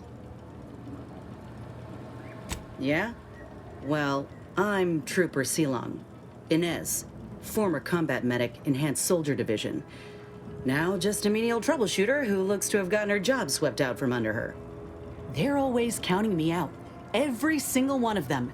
And now, they ain't even letting me finish the jobs they send me on. Kinda making it hard to prove myself here. And this rep didn't even have anything that could help my graft. This whole thing's a wash. Sick of it. Well, the only people who believe that are in this room right now, including that dead rapt, I reckon. I'm considered a liability. My graft's all wrong. Most everyone else who got one passed or became permanently incapacitated. So they shuttered the program. It was a total failure. Everyone in Fairfield reckons my time will come soon too. But I'm still mostly upright. For now. I just know I can do more for Auntie and for the war. It's just this damn contract. Unless I can amend it so I might fix my graft, proving myself ain't happening anytime soon. Weren't many of us grafted soldiers to begin with. To think I'm one of the lucky ones. No. Enhanced Soldier Division was the fancy public-facing name for the grafting program. And when I say it was shuttered, I mean completely fucking demolished. Bet they'd erase it from the financial records if they could. It was that much of an embarrassment. In the wake of such a failure, it's left us grafted folks with no support. I only been able to treat my own ailments thanks to Doc Tinsley in Fairfield. She worked for the program for a time. She's a good one. She's bound by contract to work on whatever task Fairfield's illustrious leader set her to, nothing else. But she also ain't quite got the hang of the employment thing.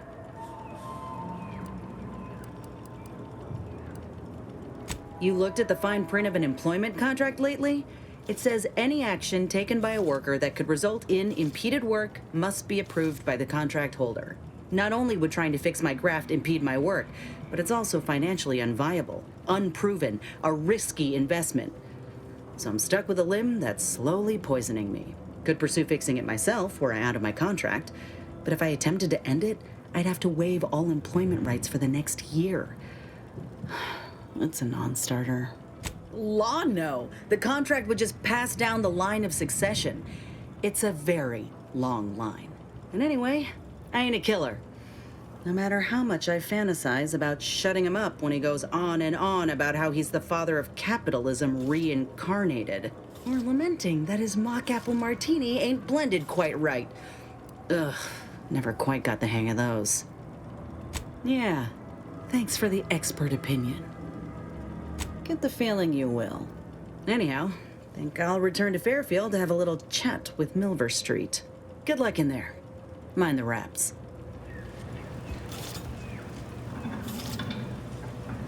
Just me, or did Inez remind you of Helen? Tough like her. Shame she's with Auntie's choice.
Entering a confrontation space. And I'll take care of you, Commander.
First they're in the walls, now the field. Gain your battlefield stamina.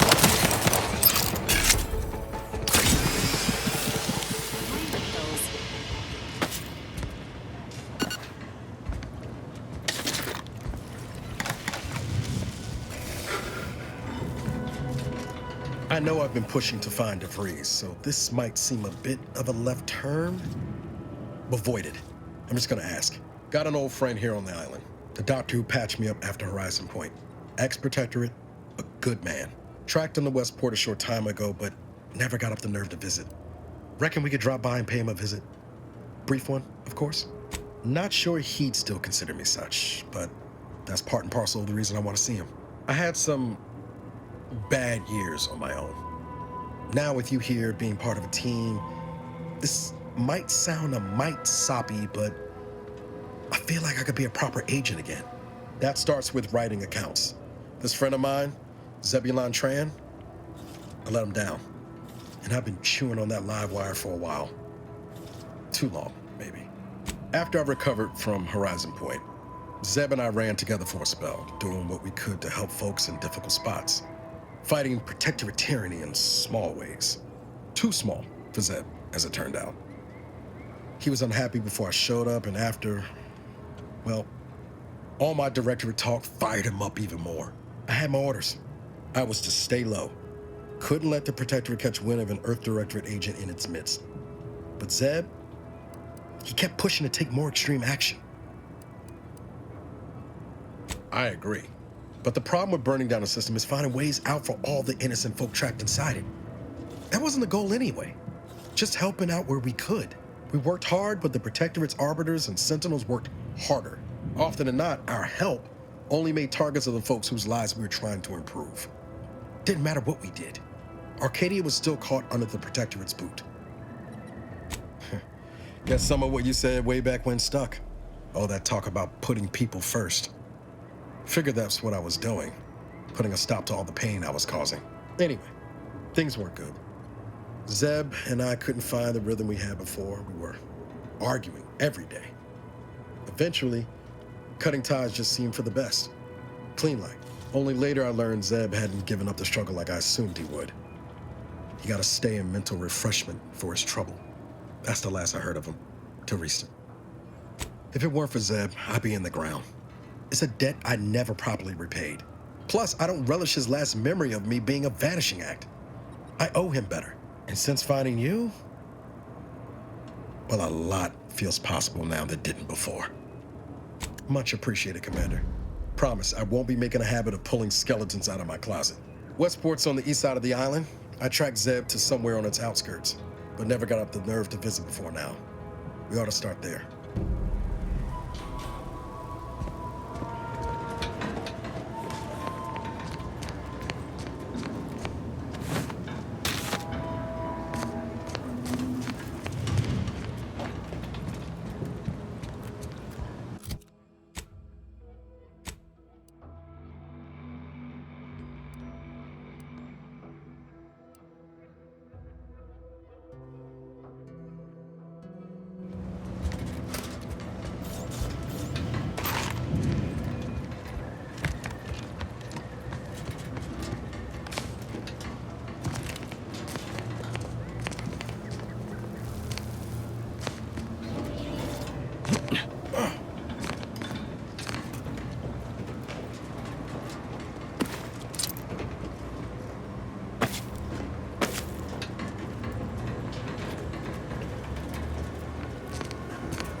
Sure wouldn't want this in the wrong hands.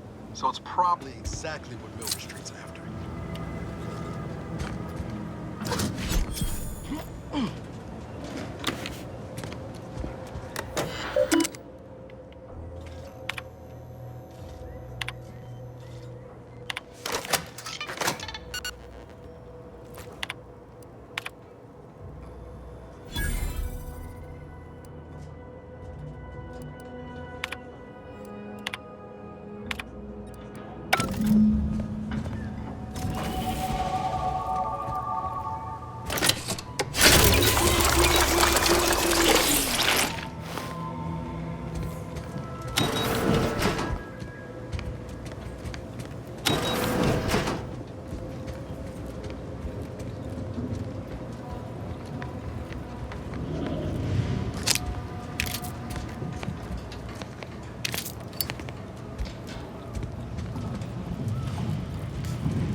Entering a comprehensive state.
Encountering unfriendlies.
Entering a confrontational state.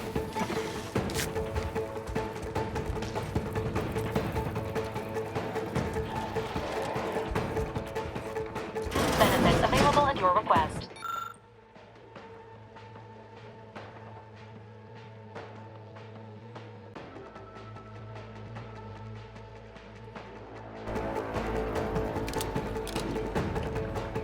Need to take the heat off you, Commander. Just say when.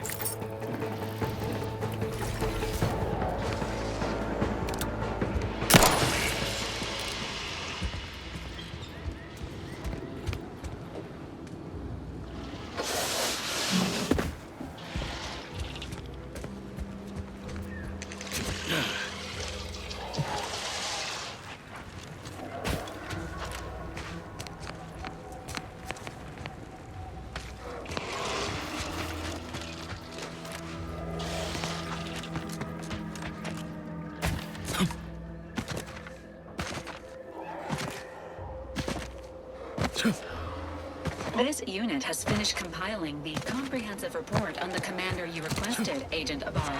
Oh, thanks. But I didn't request a report. This request is over 3,470 days old and was initially issued prior to the mission on Horizon Point. Oh, shit! Delete that. It's most likely to have outdated information anyway. Acknowledged. Purging the commander's favorite colors, foods, and activities report.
No, Jackson, don't! Don't fret. With these boots, I can fly! Ah! Jackson, you're too young to be a crater in the dirt!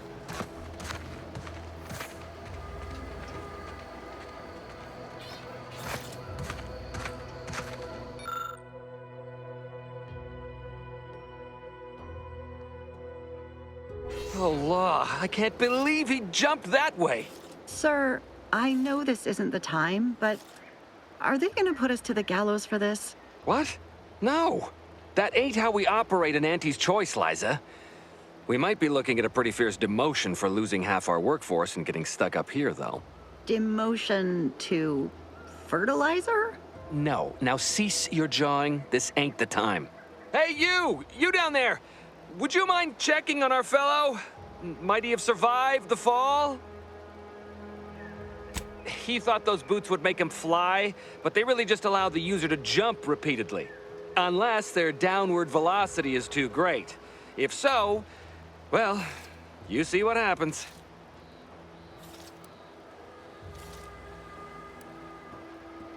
We've been stuck atop this machine since Ida, one of our new Protectorate acquisitions, had her gray matter scrambled by the height, jumped down, and landed right in its gears.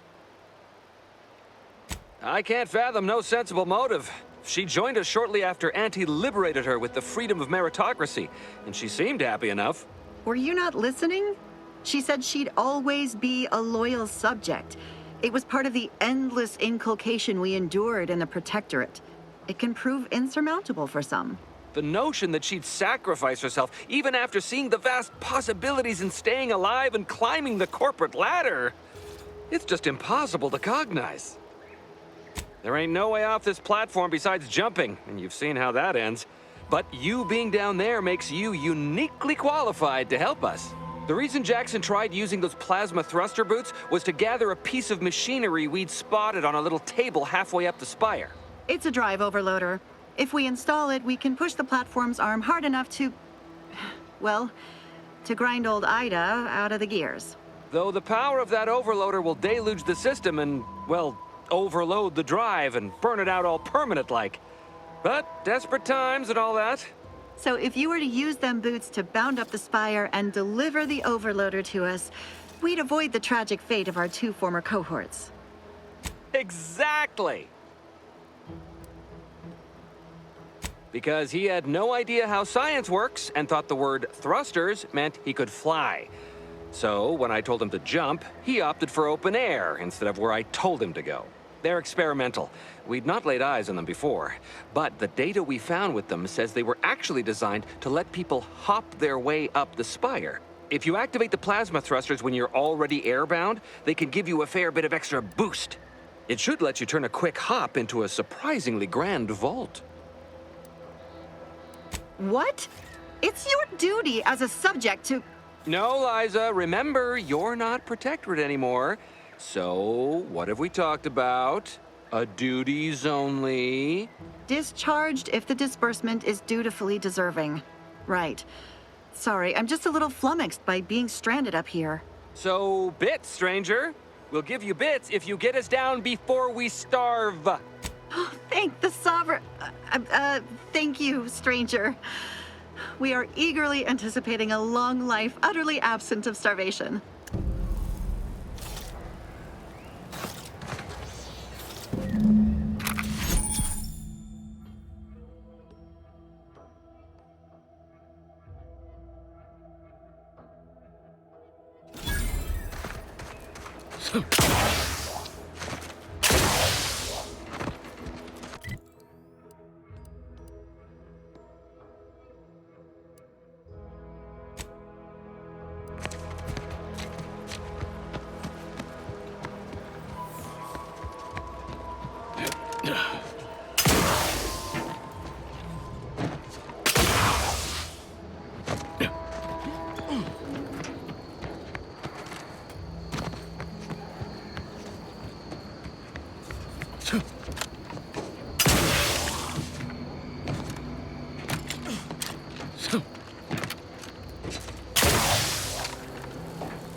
Oh, you're by our crop of Brachythecium rutamulum.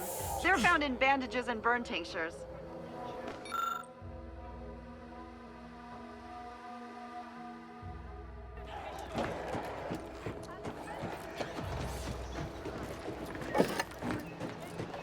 If you don't have that drive overloader, ascending may be a waste.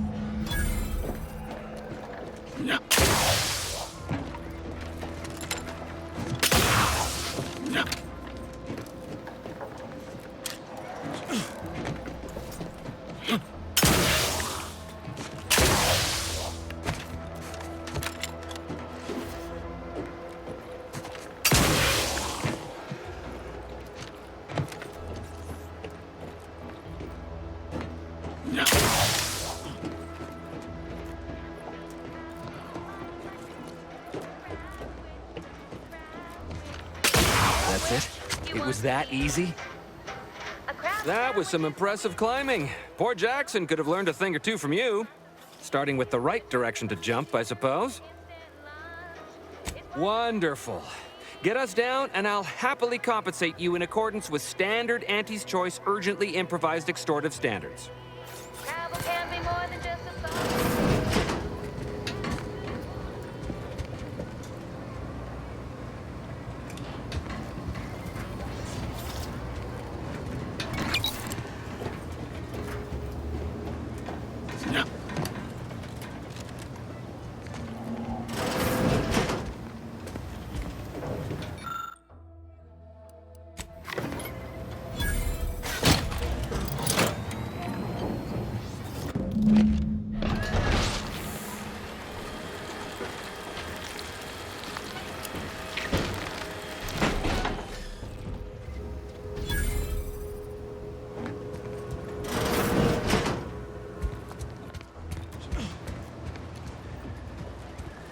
Oh, thank the law. I never thought of myself as a vertiginous sort, but being trapped 100 meters in the air will make you reconsider. I mirror that sentiment, to be certain. In fact, Auntie will have to pay me triple if heights are to be involved. And isn't it grand to be in a system that allows me that freedom? I agree with Liza. I'm inclined to keep a few paces from farming equipment from now on. Here's your reward for evacuating us with all our parts intact. I perhaps ain't as awash in currency as I'd prefer, so you can have my helmet as well. It was useful for identifying crops we'd missed in our harvest, but to be honest, I'd like a little distance from plants for a spell.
lot of fresh blood in the talent pool around here with these protectorate have been gone a while. How'd it go? Tell me you got good news. Why, that's terrible. But you said you have the schematics? I'll take those. What? Sovereign's finest potato corollary peeler? This was supposed to be a guaranteed bestseller. Who in their right mind would... Jackson, you idiot! Ah! It's a good thing he's dead, because if he wasn't, I'd kill him! There's no... Oh, don't worry, you'll get your bits. But first, I've got to salvage something from this. Tell me, did you come across any other advanced protectorate technology while you were there? Anything more, well, easily marketable? Personal thrusters? No one would ever want such preposterous things. I'd be laughed out of recreant reclamation. Imagine, jumping about like a sprog. Ridiculous. Well, here's all I can spare in regards to your compensation. Try not to spend it all in one place. It's supposed to be categorically bad for commerce. In the unlikely event things somehow pan out and I get that big promotion, I'll see you're taken care of. Until then, take care.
DeVries sure has some cheek putting the Earth Directorate symbol on her wall after everything she's done.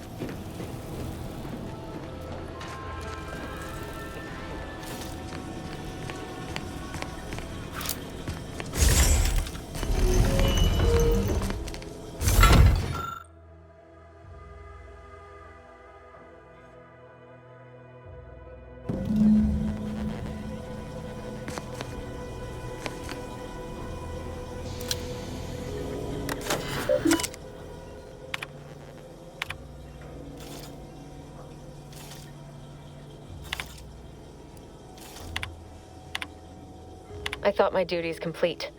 Information gathered, reports filed, preparations made. I'd even created a fictitious identity and work transfer to Horizon Point Station well ahead of schedule, in order to keep anyone from tracking my movements upon commencing the mission. All that was left was the waiting. Or so I thought. Then, troubling information came to light. I've seen the numbers. I've seen the equations. While I don't understand all of it, I understand enough to know it is the truth. And I am the only one in a position to act upon it, though it means the betrayal of my team and the duty I swore to uphold. But can I?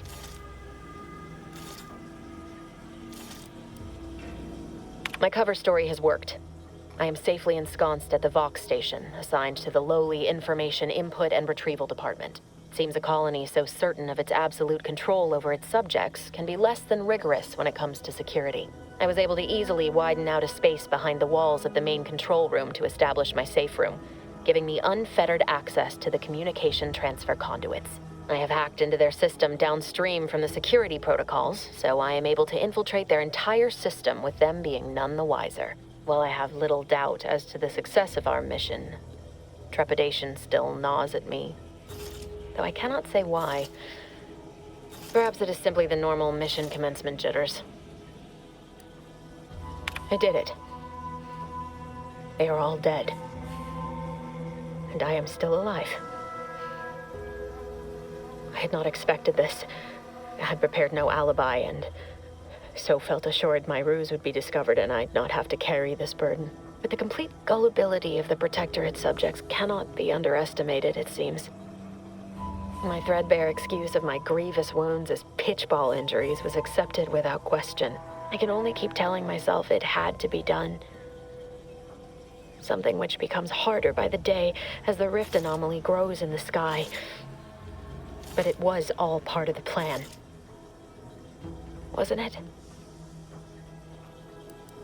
I can't believe this. Void me if I understand any of this. DeVries sold us out for what? Because of a few equations? Some dots and lines on a graph? Good fucking law. I mean, she wasn't a damn scientist. She said it herself. She didn't understand all of it, the math. So what was she thinking? How can you be so even-tempered about this? I know you didn't know her like I did. Like I thought I did, but she betrayed us. She killed our friends, Commander. Damn it! I never wanted to talk about this. I wanted to just leave it alone. Told myself, no point in dredging up the past. Should have known it wouldn't rest. DeVries may have saved me on Triangulum, but I wasn't the only one looked up to her. Lots of the other recruits talked about her too, back at the academy. We all thought she was the pinnacle of what an agent should be. Tough, smart, ain't a job she couldn't get done. And better and faster than everyone else. Inspired all of us. It's embarrassing now, how much worship we all put on her name. You put a tool in my hand, I would have built monuments to her. Figured my own career could be just that. Doing for others what she'd done for me. Never imagined I'd actually get to work with her. Me, some nobody from Triangulum. And then she betrayed us. Tried telling myself it was an accident, but now we've got the cold, hard proof it wasn't. Law only knows why she trusted the Order's numbers. The Order of the Ascent is just another sect of the Order of Scientific Inquiry. The grand plan and all that used to be part of the Protectorate before their big falling out. Believe they can predict the future or some such, but nice plan-abiding folks don't kill for the betterment of their cause. I can't believe the Order plotted our murder. But 10 years ago, I would have said the same about DeVries. I mean, she always struck me as so pragmatic, real sensible-like. Never figured she'd go all in on predictions from a bunch of monks. Done some good, too. Even I can admit that not everyone following the plan is a fanatic. But when those beliefs start to require hurting others, even killing them, that's worth questioning their virtue. No, didn't even know DeVries was alive until she brought the satellite down. Until then, what kept me going was mostly training and stubbornness. And Val. But to your point, holding someone who's wronged you accountable for their actions ain't an act of vengeance. Some might call it justice. Right after we get answers. Whatever her plans, she started putting them in place while stationed undercover at the Vox Relay. Our next point of order ought to be getting in there. Reckon there's got to be someone on the island who can help us with that. Let's keep asking around. Friendly-like.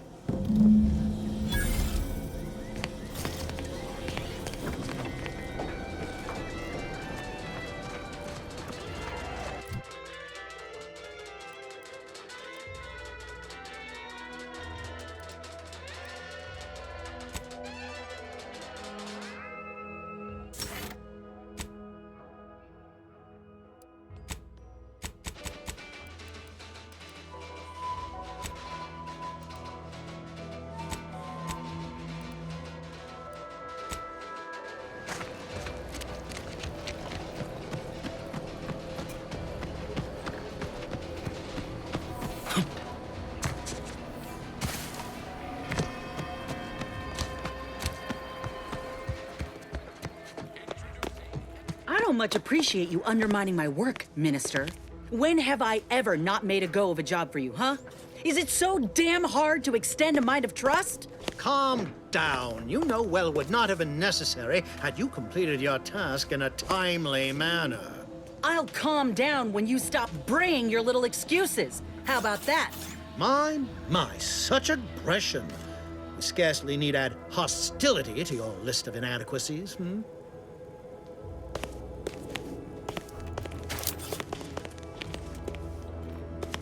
Bad Trooper Sealong, no mind. The individuality encouraged by Auntie's choice sometimes inspires employees to speak out of turn. How has your progress been? Have you acquired what we discussed? Excellent! Pleased that someone in my employ can be relied upon. Here, have one of my finest suits as a token of thanks. May it aid in your capture of hearts and minds. Again, you gave away my job and told my replacement to send me home. That don't make me wayward, and it sure as shit don't make me unreliable. If this contract weren't staying my hand, I reckon you'd be answering to it right about now. You mean grant preferential treatment to a subpar contractor? And I suppose the bits for such a procedure shall simply manifest from the ether? And if I die or leave, how do you reckon failure to retain an enhanced soldier would look to upper management, huh? Please pay this disgruntled employee no mind. What would she do without Auntie's hand to guide her if she were unemployed? I should think death a preferable alternative. That's it. I'd rather be a down-and-outer for the rest of my life than crushed under your counterfeit leather boa boot a second longer. I quit! Oh, I'm counting on it. This is unheard of, and I might add, you'll not be welcome with an Auntie's choice once more. We'll not take a contract shirker back into our fold. So you say. But Auntie's choice ain't seen a trooper like me before. You'll regret counting me out.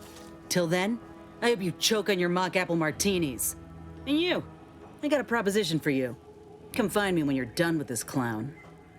She will most assuredly regret her decision, most assuredly.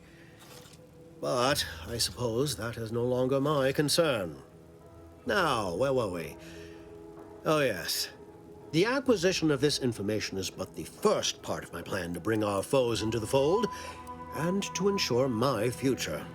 The second is my operation in Westport. Worry not, the culmination of my plan will bring me the tools to aid you in your endeavor to enter the Vox station. Westport is a shell of the bustling town it was prior to the invasion, though a handful of Protectorate Yaysayers still cling to it. My plan requires their conversion. I forget myself, I didn't mean to impose. You've already agreed to much. It's been a long time since I've encountered someone able to operate on their own. Do return if you're interested in another task, however.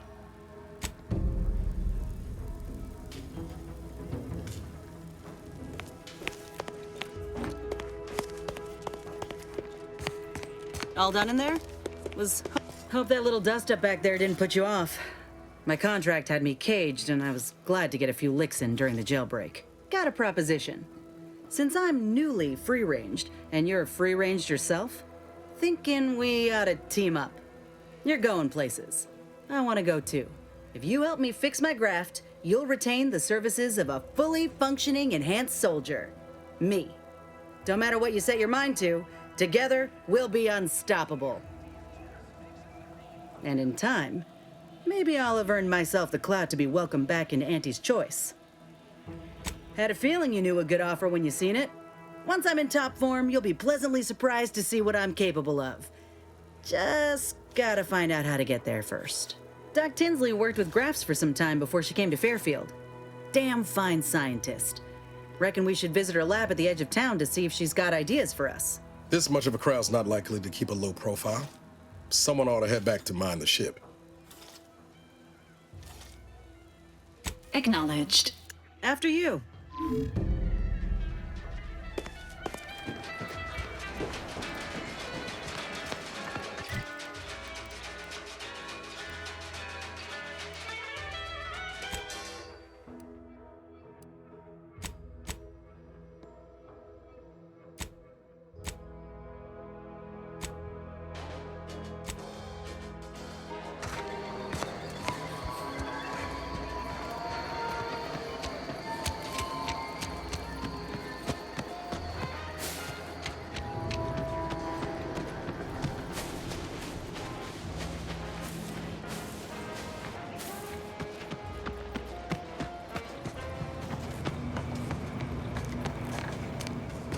Would pulverizing them suffice? No, I could liquefy them, apply heat and congeal them into kibble no beast could resist. Oh, Ethel, darling, you're a genius. Approach with less haste next time, won't you? Copernicus may be tame, but he still doesn't take kindly to being startled. Oh, Inez, you look, well, like you could use an ice bath and a cup of newly formulated trip teas. Has something happened? Something has, all right. I ended my contract effective immediately. Now I'm free to prove myself to everyone in Auntie's choice. My way. Well, that's wonderful news. Or is it? I admit I'm still trying to work through what contracts mean hereabouts. But you do appear to be pleased, so I shall be pleased for you. That is not common knowledge in this town. But since Inez appears to trust you, I suppose I can do the same. Before I began my new illustrious career working with our tame, scaly friends here, I was a researcher in the Enhanced Soldier Division. Oh, I was on the verge of breakthrough when they shut us down. Oh, when I think of the lives I could have reached. But in my current role, I do try to help where I can. Where my own first aid training can't reach, Doc's got me covered. The graft knocked me on my ass for weeks when I first got it. She nursed me back to health. Would if I could have done more. Right. I have a lead, Inez. I've identified 2 viable beasts on this island that you may be compatible with, though it may not be easy to acquire the suitable specimens. The first candidate is the skeleton crabble. It has a rare form of albinism and was last spotted on the western coast by Protectorate scientists, who, unfortunately, went missing. I happened upon an old report of theirs along with a code used to operate their machinery. If their fate is what I suspect, the code may be of use to you. I heard rumors of the creature myself. Our skeleton sounds a good bit larger than the average crabble. Meaner and smarter, too. The second candidate is a Raptidon matriarch, the only one of her kind on the island as I understand it. She was last spotted in the crags near the Vox Relay. Deep in Protectorate territory. This matriarch sure ain't making it easy for us. She'll be more aggressive and more cunning than her smaller kin. I suggest avoiding the front gate, but you may have luck finding a drainage outlet in our matriarch's cave. The Protectorate often build them in this manner and leave them unguarded. When you breach the matriarch's lair, you must rouse her from hibernation. I found pheromones to be quite effective. Inez, I'm certain you know a formula that may suffice. That I do. Excellent. It'll be a rather unpleasant wake-up call for the matriarch, so she'll be upon you in moments. I suggest your armaments be at the ready. Then the grafting part is yours. Yes, though I would recommend a careful surgical removal of the specimens, please. Now, when you acquire one or both of these parts, return here straight away, and we can begin surgery. Law guide you both out there.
See those burrows? The skeleton's nearby. And if it's as nearby as I think, it don't bode well for those scientists.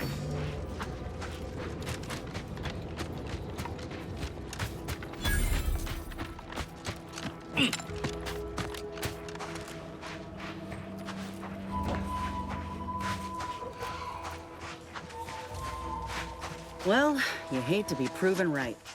These folk have been dead a while. And that must be the machinery Doc mentioned. Over here, Commander.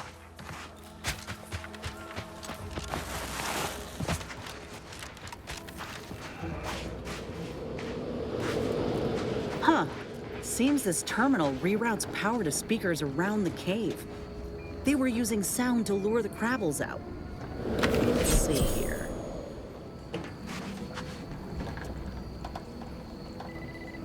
Generator's back on. Power up that phonotron, would you? Should cause enough ruckus to make the skeleton come out and play. Hey, what am I supposed to do? Just stand around and look pretty? Well, if the commander's keen to share, you can press the button too. Wouldn't want you feeling left out.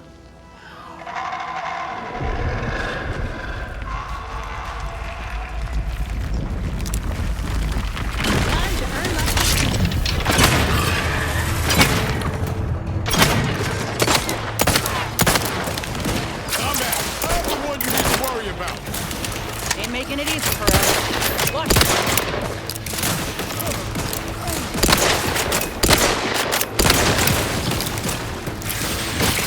Not walking this long. Stand me back up. Commander, you're...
That phonotron was effective. Now we just need the specimen. Mind the pincers. They can be a little feisty even after death. Anyone else here, a medic? Nice work. Mind bringing it over here so I can take a gander?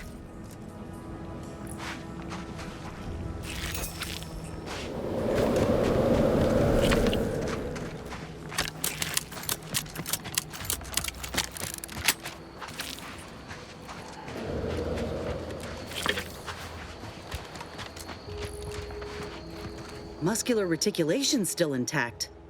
Cartilaginous integrity mostly sound. A good clean cut, and the pincer's still sharp. Yeah, this'll do just fine. Shame about all the scientists, though. I was hoping this wouldn't be too steep a price.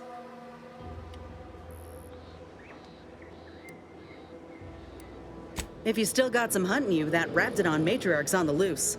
Her den's not far from the Vox Relay up north. Elsewise, we head back to Fairfield and speak to Doc Tinsley. North it is. After you.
Why choose just any choice when you could choose Auntie's choice? Remember, Can't believe some of those protectorate hull heads just couldn't see the benefit of self-betterment.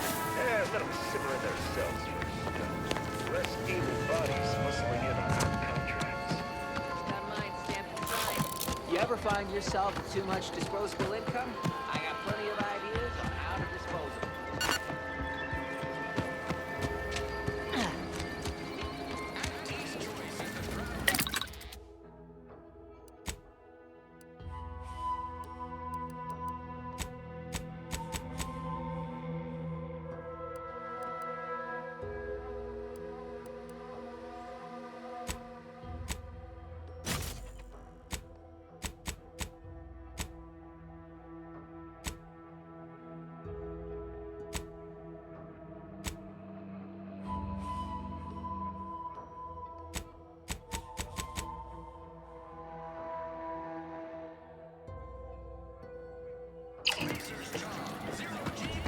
and antibiotics. Everything you need to get through your day.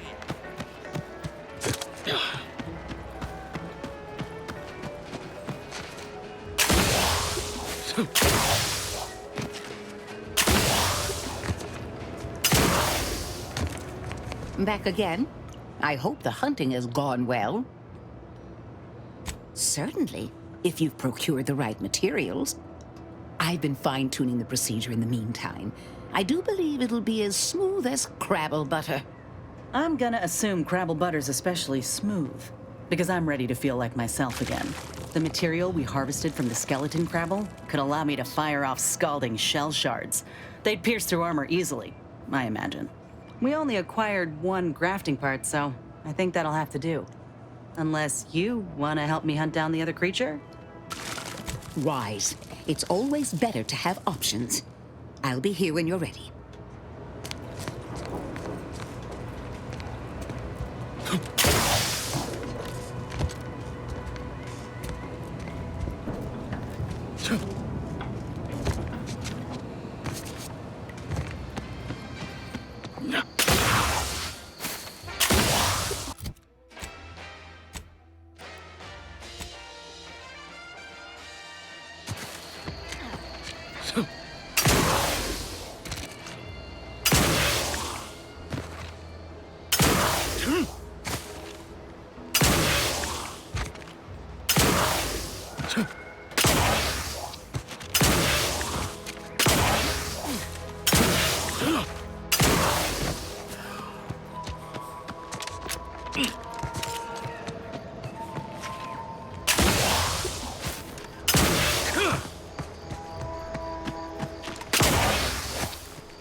closed.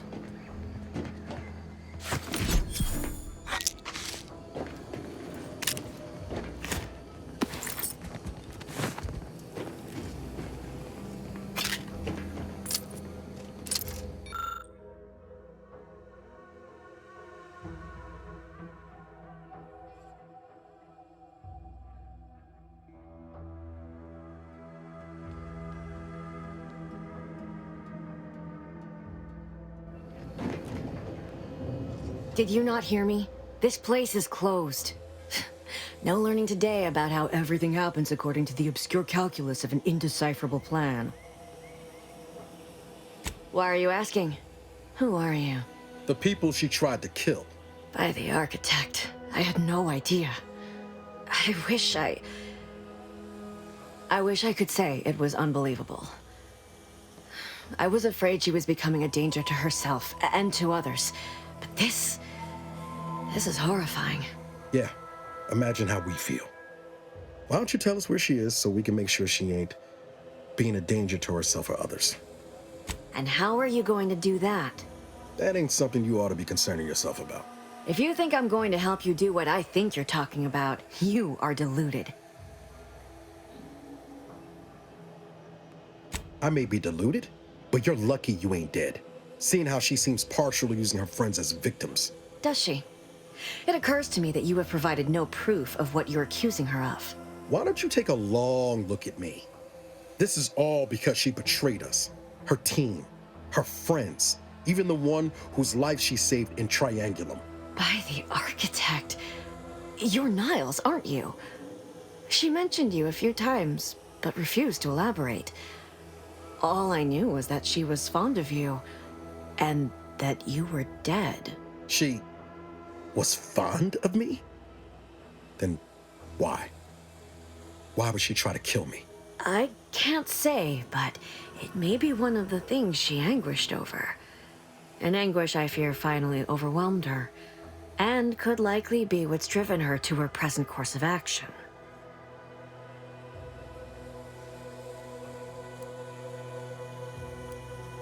I wish I knew. It's nothing good, I can tell you that. I haven't seen her since before the corporatists invaded the island. I'm afraid she's going to do something terrible, but I just don't know what. Maybe none of this would have happened had I not introduced her to Victor. How did... You saw her terminal, didn't you? Victor's an Order archivist. We were all friends for a time. But then, shortly before the schism, they started talking to some others inside the Order. That's when things became tense. I started to become uneasy, scared, really. She kept getting angrier with the Order the more she worked with Victor and her other contacts. On top of everything else, it became just too much for me. Among other things. For some reason, she was obsessed with the cliffhanger ending of Chapter 6. It was the one where capitalist fanatics brought complete destruction upon Arcadia. But you know how it works. It was somehow miraculously saved at the beginning of the next chapter. Didn't matter to DeVries, though. She just kept going over it and over it. Would have talked to a Crabble about it if there was no one else to listen. That and the invasion itself set her mind to dark things. I begged her not to go down that road again. She was so agitated when I first met her. Must have been 7, going on 8 years ago now. She never slept, didn't talk to anyone if she could avoid it. After we became friends, she began to change.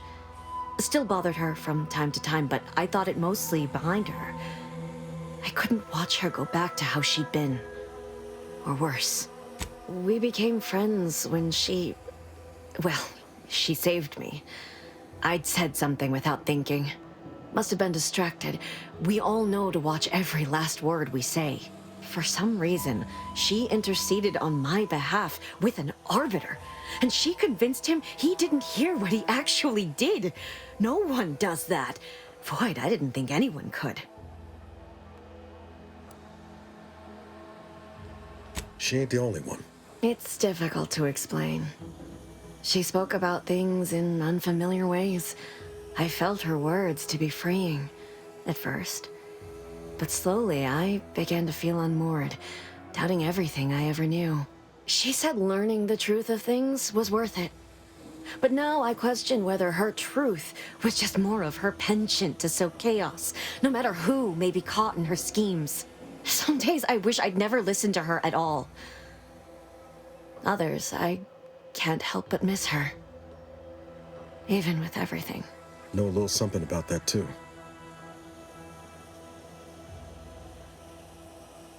I did try to. Once. After the corporatists invaded Paradise Island and took over Fairfield. They seemed to let anyone in there. Some boisterous fellow even tried to recruit me. Yes, and I am shamed to admit it. Though if she hadn't wanted me to, she wouldn't have told me the code. Same one she used for everything. 15-778. That sounds like it could be her agent identification code, Commander. She said it had some meaning from her previous life. I'd hoped she'd left something for me, but the safe was empty. What do you mean? It was where she worked, one of the Protectorate's communications hubs. She didn't speak of it much, at least to me. She may have spoken to Victor about it. No. But it had to be someone's fault, right? The Protectorate couldn't possibly have failed to safeguard the colony. Then they had to answer the accusations the Order leveled at them. I know I've no right to ask this of you, but when you find her, please remind her of who she used to be. She's unwell, but I know there's still hope for her. I understand. Perhaps it actually is for the best. I truly cannot say.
Accelerating activities done, and we've already got dropouts.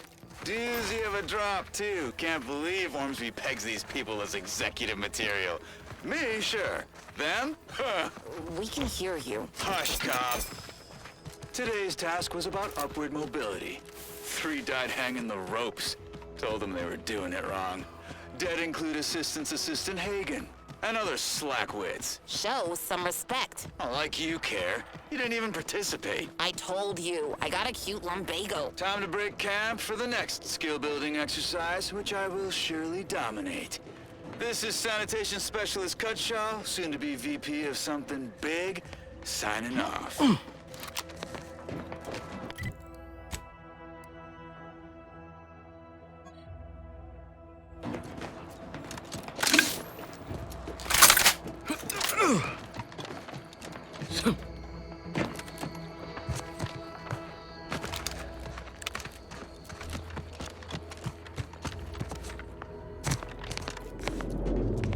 Another rift. Rather not get up.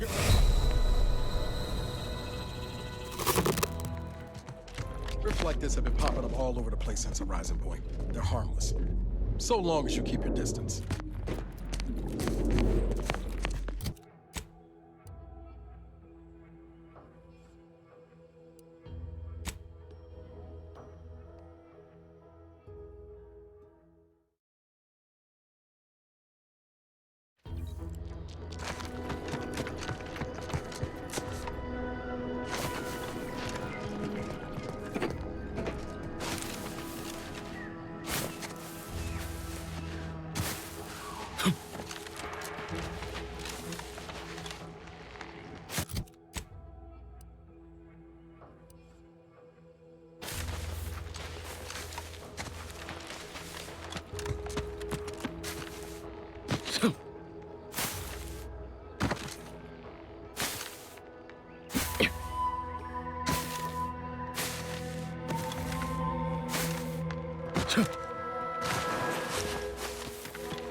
Careful of friendly fire if you head down past the farm. Last time we wandered past, they opened fire on us. A real code 472. Oh, great. A 472. Been a while since I had to dodge bullet spray.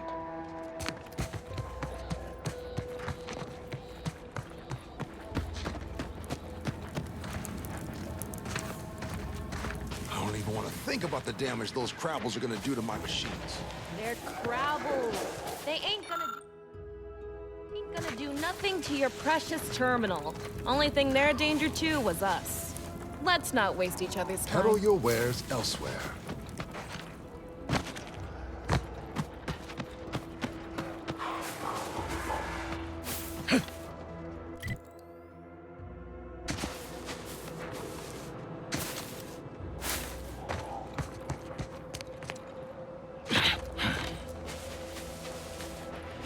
Those guards are mighty agitated. And some are wearing gas masks. Yeah, something ain't right here. We should be cautious.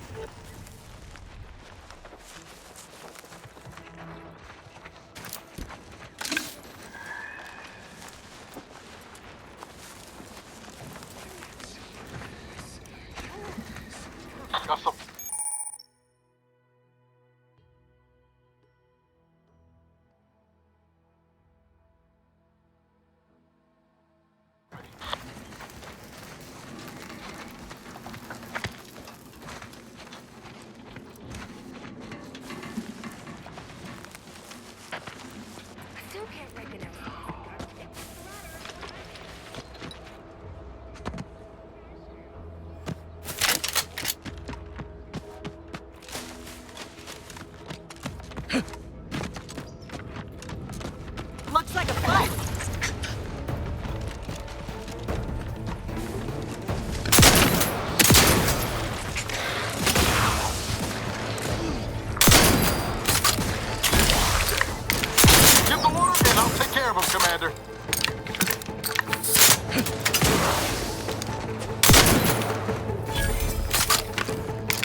Thinking is essential. Fun thing today. Tomorrow.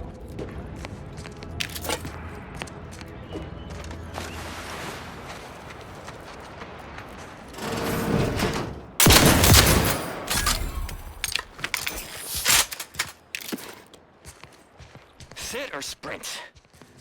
A typical predicament for an anti-bottom runger like me. Wish I never snuck in here to begin with. Seemed like a good idea at the time. Nah, it was a great idea. So much stuff for the taking around here. Motherload of loot. Plenty to get back in the sprag race. Just didn't account for all these crabbles. Real fly in the old ointment. I could just sit tight, live lean off all these supplies, hope the crabbles skedaddle. Or maybe open the door and bolt. It seems like a good idea. Nah, it's a great idea.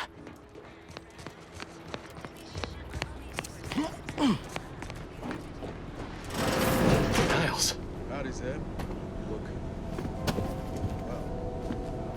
Has my mind been set upon by shadows? I thought you dead. Can't imagine why you think that. I've only been gone 4 years. Oh, back from your little saunter then, are you? Head all cleared? I must say you took quite the perambulation. I hope you didn't wear out your rotation adapters.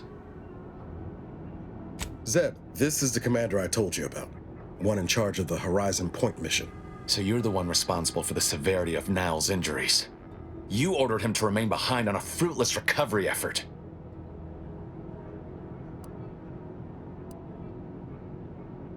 Perhaps my words were too pointed. It is difficult to erase the memory of how Niles came to me, half torn up, on the border between life and death. But that was years ago. So, you are keeping company these days. Just not mine. That would depend on what vision you have for Arcadia's future. Everyone seems to think they alone know what's best for this colony. Look, I'm not just here to gas you up with empty apologies. I want to set things right between us. Oh, now you want to help. Where were you when the war happened? Or when I was being carted off to mental refreshment? Where were you when I actually needed you? I know I let you down before, but give me a chance to earn back your trust. There must be something I can lend you a hand with. I know you haven't given up the fight. I haven't the time to patch your bleeding conscience, Niles. I'm in a situation that demands my full attention. It's Baines. My team's been caught. Pharaoh and March are dead. Protectorate are holding the rest for interrogation. A ship is inbound to take us off-world, to the consul himself. I barely managed to evade capture. Damn it! It looks like the data went through, but there's something wrong with the connection. The cipher isn't transmitting. Found her! You there! Step away from that terminal at once! Audra! Fuck! It's all coming apart.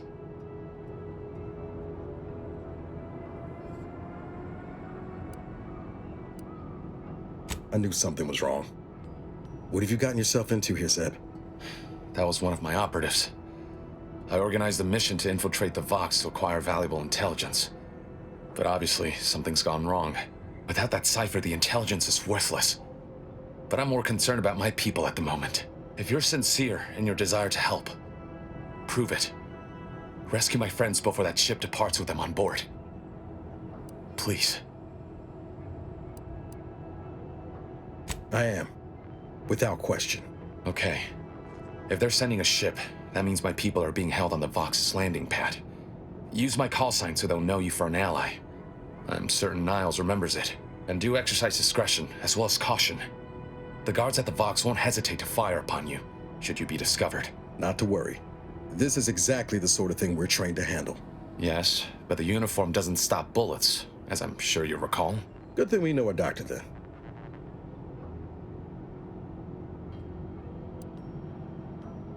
I'll answer what I can. If you must know, it was my sister.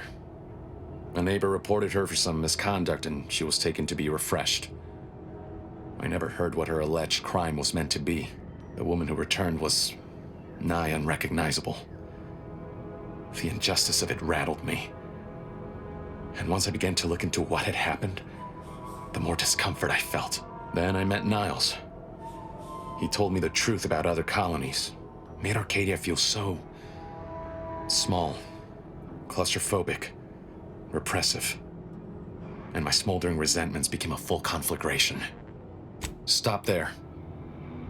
I know what you would ask, but I've done my best to put that unpleasant experience behind me. Please respect my wish to avoid reopening closed wounds. The Crabbles? They keep people away who might otherwise stumble into my operation here. I feel kindly toward them. Ah, of course. Hogarth and his unfortunate charges would be top of mind if you've explored the nearby settlement. I sympathize with the plight of those in Westport. They want nothing to do with me, of course, or anyone outside the Sovereign's grace, which has been to my benefit. I do believe that one day, the truth of the Protector's iniquity will be too obvious to ignore. But for now, not even a crowbar could pry open all those shut eyes.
You there.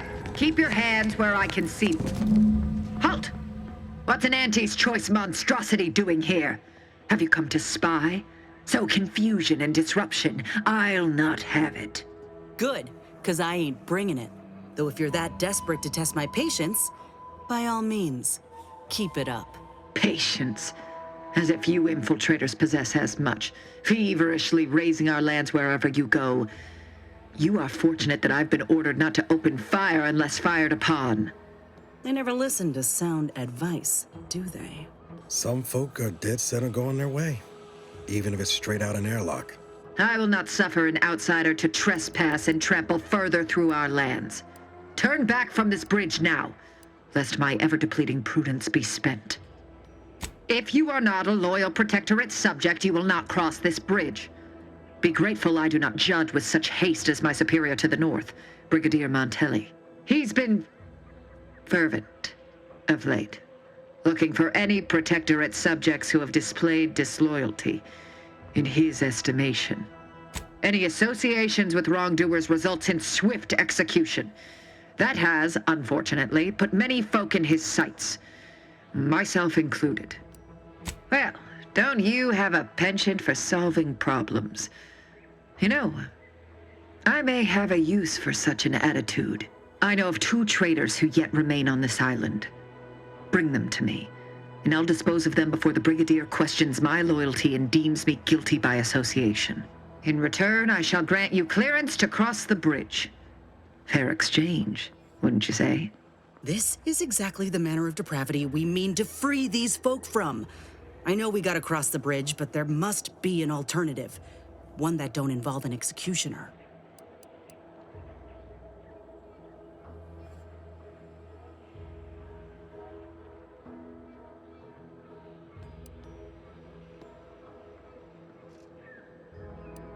I commend you for your eager interest.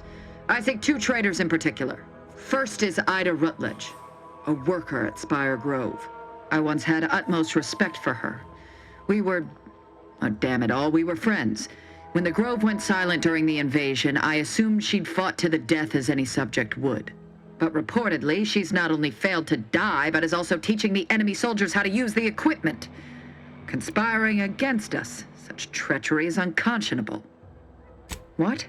How do you know this? A fascinating notion. And do you have proof that what they say is true? You believe those corporatists need a reason to lie? It comes as easily to them as drawing breath. Now, if you'll allow me to proceed. The second traitor I seek is Charlton Weintraut of Westport. He is, unfortunately, my cousin, and most assuredly a disgrace to our line. He too failed to die defending his home during the invasion alongside the other residents of Westport. They'll be seen to in time. But Charlton, well, I must deal with him personally. Oh, how I anticipate wiping that smug expression off his face. Allow me to offer another solution. Hand over your companion here. A grafted soldier on display would surely make an impression on Montelli.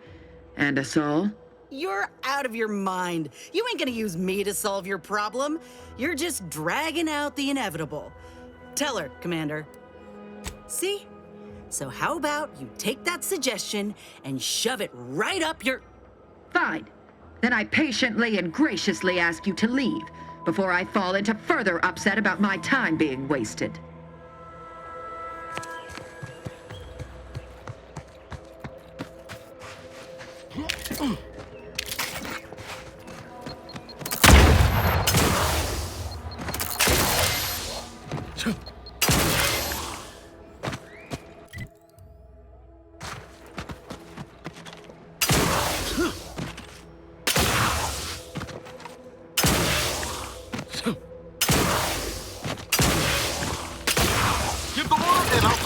Commander.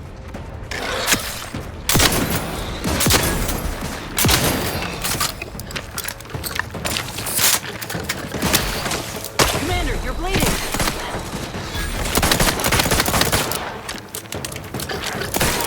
Trust issues, Commander.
Taking care of citizens is developing possible judgment.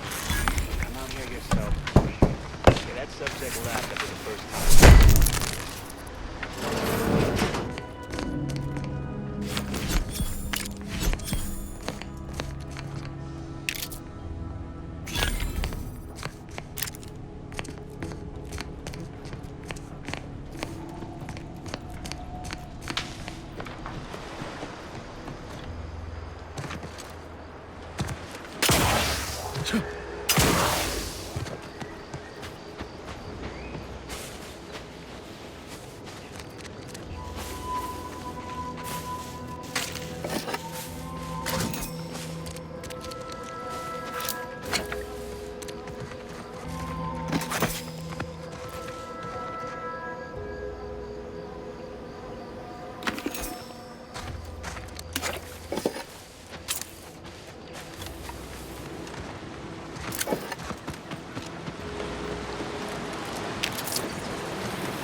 Ready to take a heat off, Commander.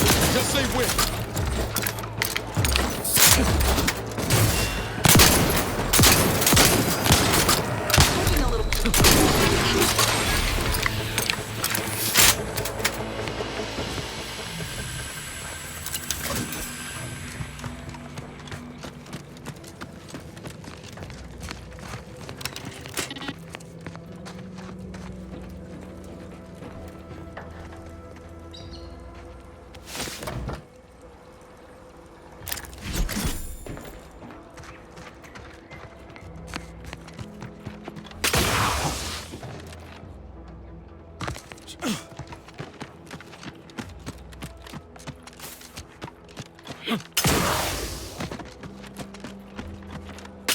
Looks like a fight.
Halt!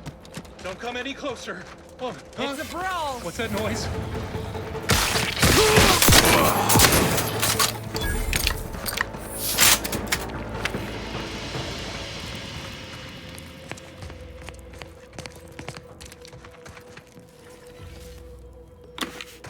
Let this log serve as a record of the fact that Sentry's first-class Briggs and Jakes are both still loyal to the Protectorate and the Sovereign, despite their acts of desertion. The mental state of Brigadier Montelli has been rapidly degrading over the past few months. And the You Vox go on Relay and I'll Station take care of is him, no longer Commander. safe. Even the most loyal subjects initially assumed he was simply being overly cautious by increasing base security beyond the standards required by regulations. Necessary, but commendable. This quickly devolved into lashing out, seemingly random.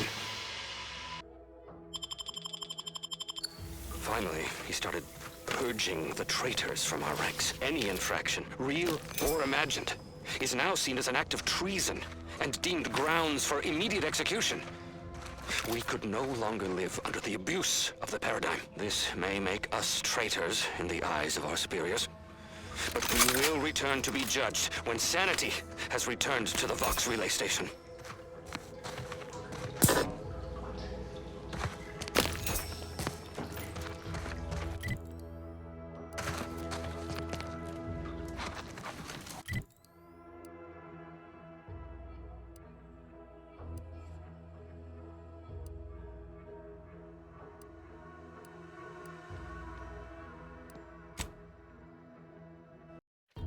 Too much Spacers Ale? Try Auntie's Choice Pet Pills. Good for what? Hell.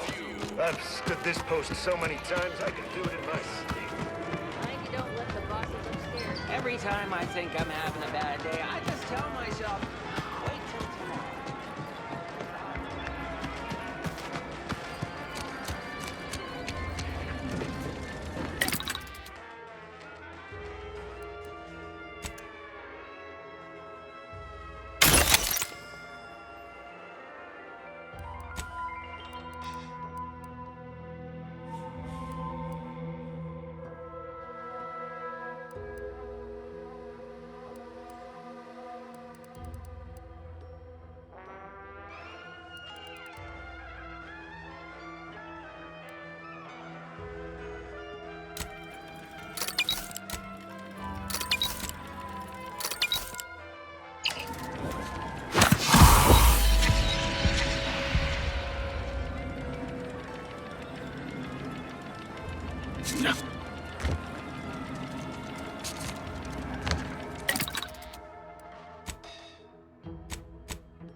Raptidons are ever malleable. Eden doesn't want them around and they don't belong here. But they sure carved out a place for themselves. I can respect that. Armed and ready.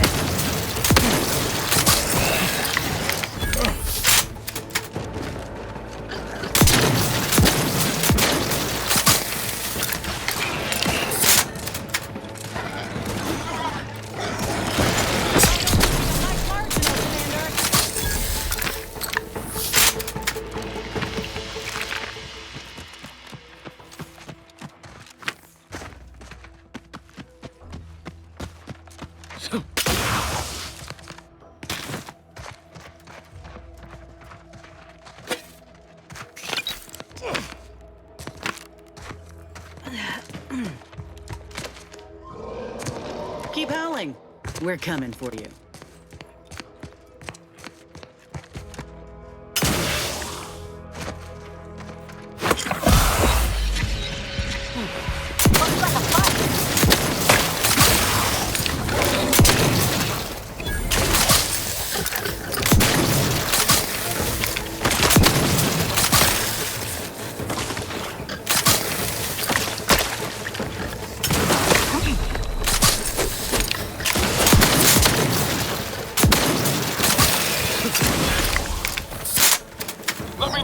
A stretch.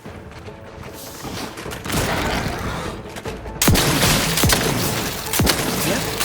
Matriarch's here, all right. Let's put our heads together. See these half-eaten remains? They're a sign. Matriarchs lose their appetite when they're on the verge of going into a state of torpor. She'll have retreated into hiding to conserve her energy. But I got one way to get her attention. Traveled on a ship all the way from Tau Ceti with an entire herd. Saw how the trainers handled them, or didn't. I learned best through observation. You know how Doc mentioned pheromones? Well, just so happened that I procured some Raptidon glandular extract in my travels. Should do the trick. A matriarch with 3 full stomachs ain't coming out of hibernation unless she senses a threat to her authority. She hates rivals. Old girl's apparently a very deep sleeper. Any other questions, or are you ready to meet this matriarch? I was inquiring more about your current manner of fortitude, but I'll take it. All right, let's do this.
That's the limb.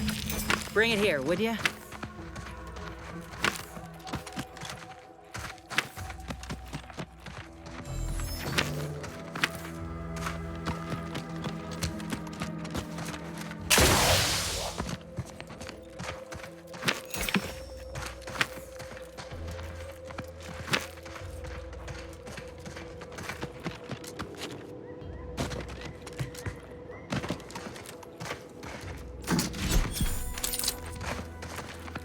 Whoa, look at this part! That's twice the muscle mass of a Raptidon hunter. Undamaged nerve endings? Even the coloration's to my liking. Can't ever discount the aesthetics. You're no slouch, you know that? If we had more soldiers with your talent, we would have taken Eden months ago. You earned it. Whenever you're ready, we should head back to Fairfield. Have a word with Doc Tinsley now that I have both the skeleton and matriarch specimens. In honesty, I don't know which one I should ask Doc to patch me up with. Can't go wrong with either, but one could be the better choice. If you've got an opinion, I'm keen to hear it. The material we harvested from the skeleton crabble could allow me to fire off scalding shell shards. They'd pierce through armor easily, I imagine. And the part from the Raptidon matriarch should let me camouflage myself at will, like other Raps can. I'd be able to close the distance and heal you up without the enemy noticing. Exactly what I was thinking. I'm good to head to Doc's lab with the news and this part when you are.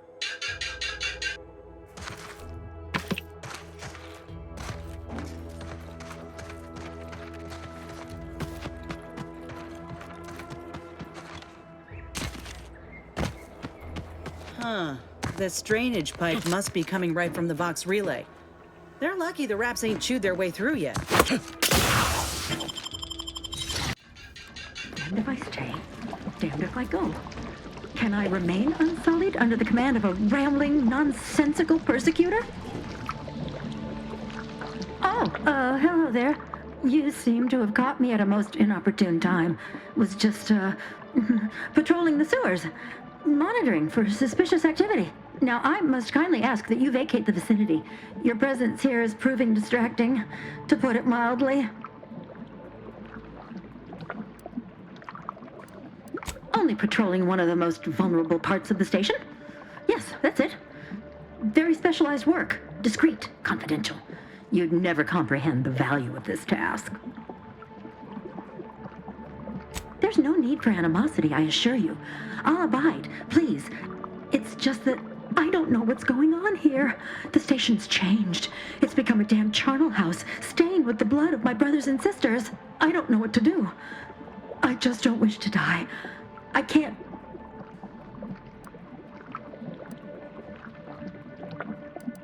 Everything happened so suddenly. The day we lost Fairfield, people began worrying. A soldier speculated on how it happened, how the Protectorate failed to protect our home.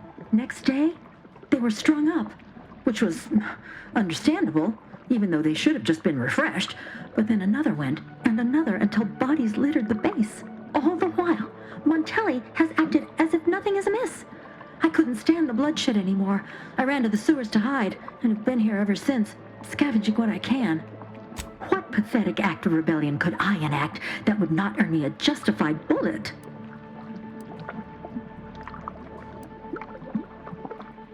Of course. You're right. The Protectorate have never led me astray, and Montelli must have his reasons. I shall return as soon as I am able. Thank you for your assistance. I wish you the best in your endeavors. May we cross paths again someday.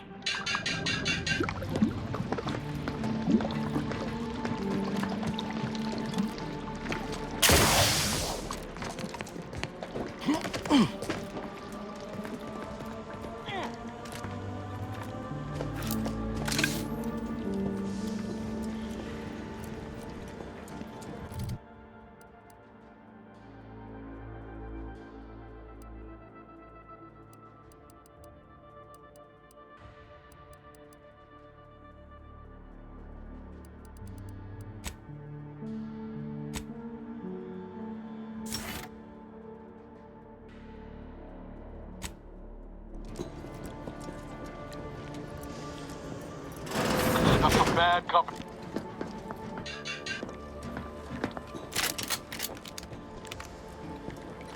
Wait a minute.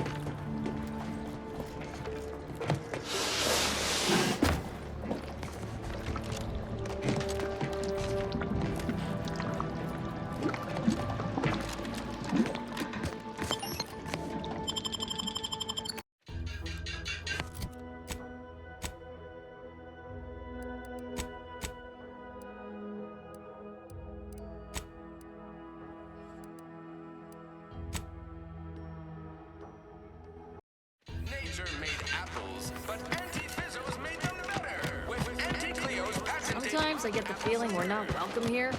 Like the Protectorate folks resent us liberating them. Nah, they know this. These riffs got me awfully perturbed. Hard enough without some...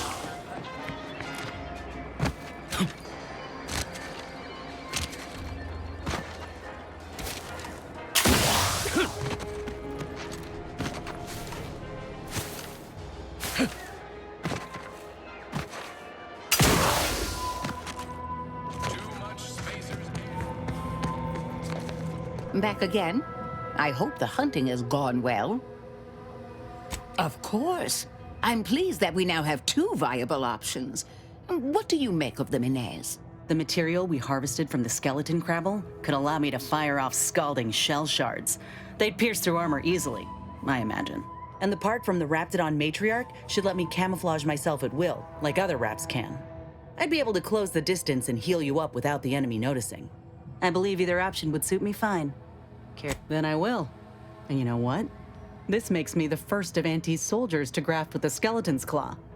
I rather like the thought of being a pioneer. If you don't mind, I'll go ahead and take this spare part off your hands for my own research.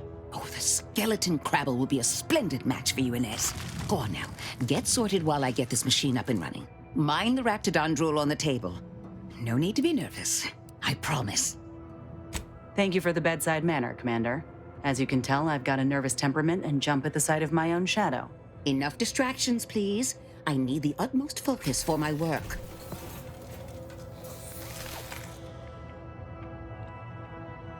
This is beautiful work. My best yet. How does the limb feel, Inez? Any numbness? Pain? Yeah, both. Body's not accustomed to the presence of another limb.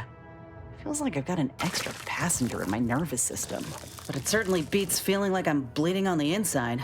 Or fighting the urge to feast on raw human flesh. Like last time. Well, I'll certainly be having words with that surgeon, leaving you in a state like that. Now, you come back straight away if anything bothers you. Will do, Doc. I thank you. And you, Commander, without your help, I don't know what I might have done.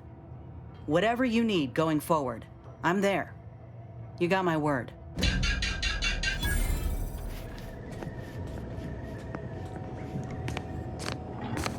I feel strange.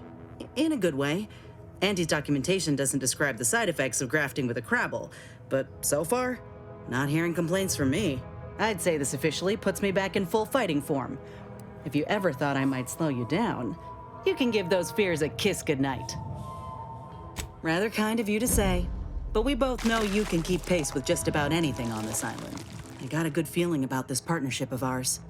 Just want to reiterate that I'll make good on my end of the deal. I plan on proving my worth to you and to Auntie, no matter what it takes. I expect we're going to have quite the adventure together. I appreciate you hearing me out. We should move on.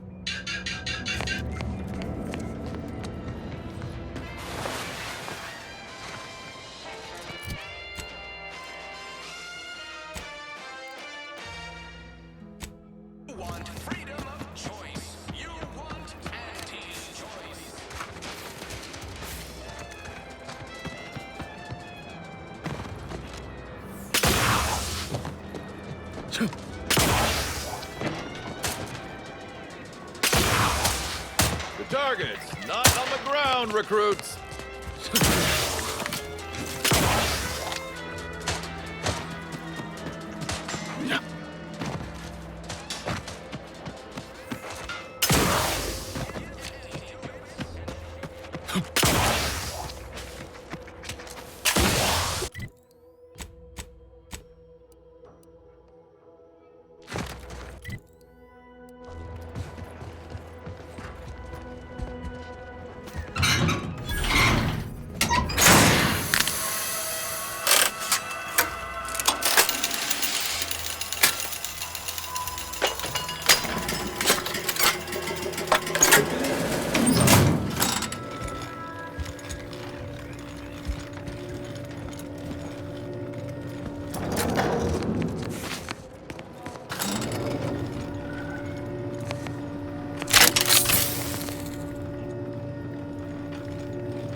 What do you mean you're leaving?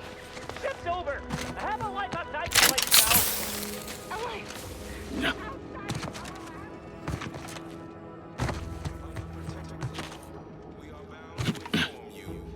Entered a recreant locality. Record states as follows. All inhabitants are declared treasonous due to insufficient zeal against seizure, sabotage, and/or manipulative discriminatory falsity.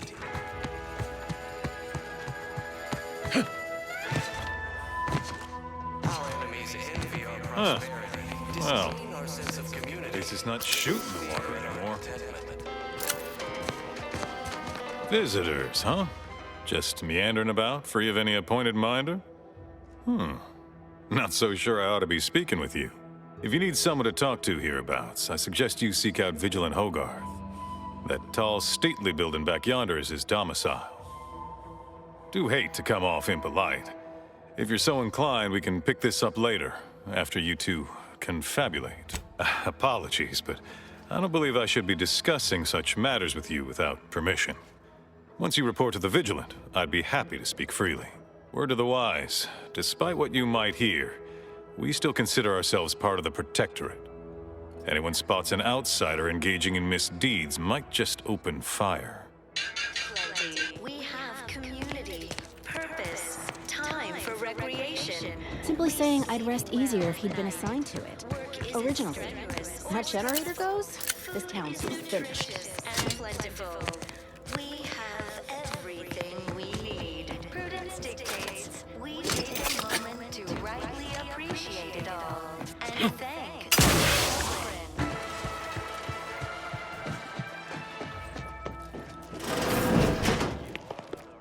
children. Well, it's infected. Meds don't arrive soon, we'll have to start cutting. Right now, the Paradigm needs our houses underwater. Hopefully it'll need them dry again someday, but until then, it's a short swim down to your possessions.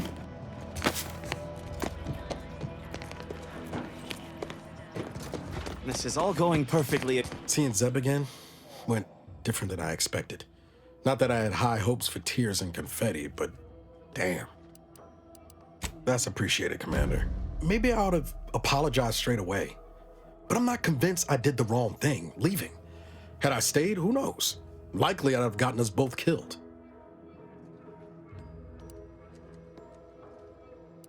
Let's just say my ambitions were bigger than my talents after I recovered from Horizon Point. Still believed I could change the world back then. Anyway, I appreciate the check-in, Commander. Was there anything else you needed? Sure, always happy to tool around for a bit. What did you have in mind? My body is covered in battles.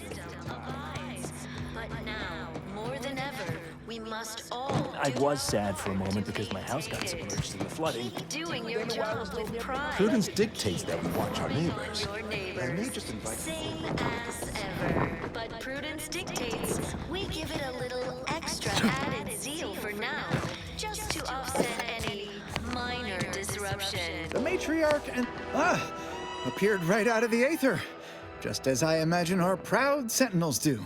Like, here I am, your innermost thoughts are known to me, and nobody once hears from you again. Caught me reciting passages from a beacon to the cosmos, illustrating my steadfast fidelity. All subjects prosper under the guidance of our beneficent ruler, the Sovereign. That part always hits me directly. To quote my personal log, an essential passage, rightful and true. Charlton Weintrott. Oh, true. It's that, homespun metaphor. The Protectorate as a happy, attentive family, the Sovereign smiling beneficently at the head of the table, all such, so forth and the like. Say, you are every bit you seem, yes? Thoroughly on the up and up and in no way a hidden agent? It is widely known that a Sentinel is required to stand revealed before rendering judgment. Why, a plot point about that featured prominently in the latest episode of I, Red Cloak. Of course you believe everything on the Aether Wave. I guess it would be stranger if you didn't swallow the propaganda, even if it does take some heavy dramatic license.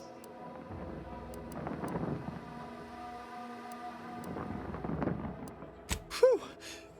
That is, I meant to say, through his beneficent guidance, and bid you good day. I can usually tell when a fella's up to something and that fella's up to something. Might be nothing serious, but we ought to poke around and find out what. Just in case. Enjoy the full luxury the paradigm affords us. A perfect life. The Outlander I spoke with before. What brings you back around? Did I? Not again. Oh, this? It's a birthmark, skin condition, both, about which I am rather sensitive, thank you very kindly. Haha. Again, are you sure you are no kind of heretofore unrevealed hidden agent? Because I have the distinct feeling you possess some unknown agenda, yet am unclear to the whys and wherefores surrounding it? In short, I remain somewhat confounded. From the lowliest subject to the most... The Outlander I spoke with before. What brings you back around? Of course.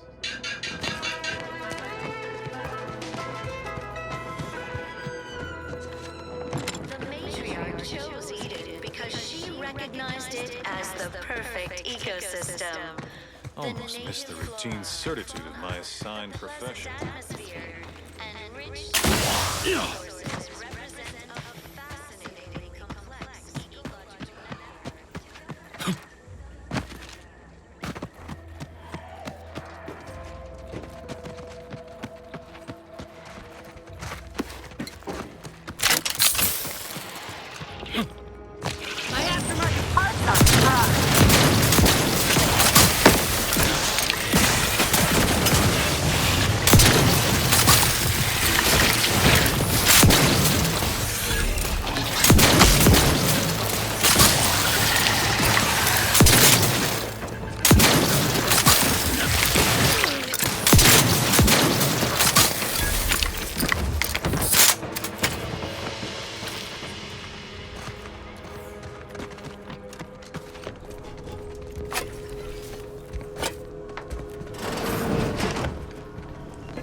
Of contentment and plenty. We have community.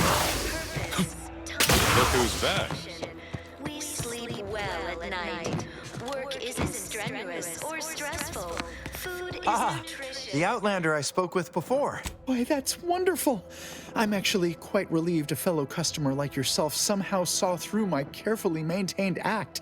Others in Westport fail to perceive my true nature. I am hardly one of the herd around here. A reference you'll no doubt recognize from those keen Auntie's Choice commercials.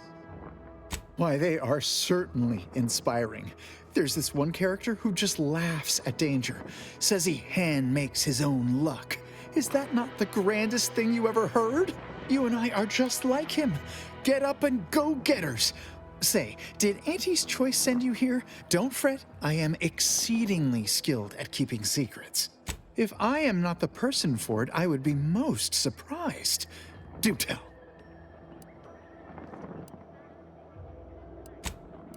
Ugh, my uncle's child. That side of the family is obstinate and mean. No, I'd hardly risk life and limb trying to convert her. That seems neither prudent nor wise.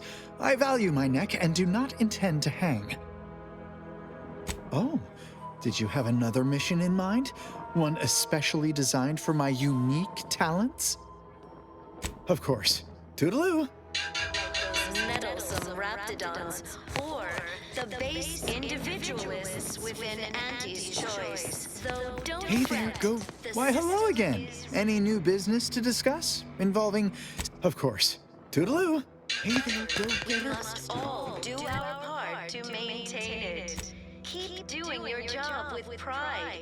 Keep informing on your neighbors. Eyes up, outsiders approaching the south gate. I see you have not brought my cousin to heel. Have you at least seen about Ida? Let me see that. Yes. Yes! This does appear to be hers. Unfortunately, there are reports of the Harvester having been repaired in the wake of her sabotage. Though her triumph may not have endured, it was a good effort nonetheless. Should Montelli deign to interrogate me for my associations, I'll be certain to inform him of her patriotism. This displeases me. Sabotage is only as good as the further suffering inflicted once its victims know the truth. Though I suppose a minor inconvenience is also acceptable. I am thankful for the report. Now I just require my fool of a cousin in hand. Be on your way.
Figured this ship would have departed by now. You know how Sentinels are. They take their time with traitors and instigators. Got my lamps on a hostile. Never more content, never more content.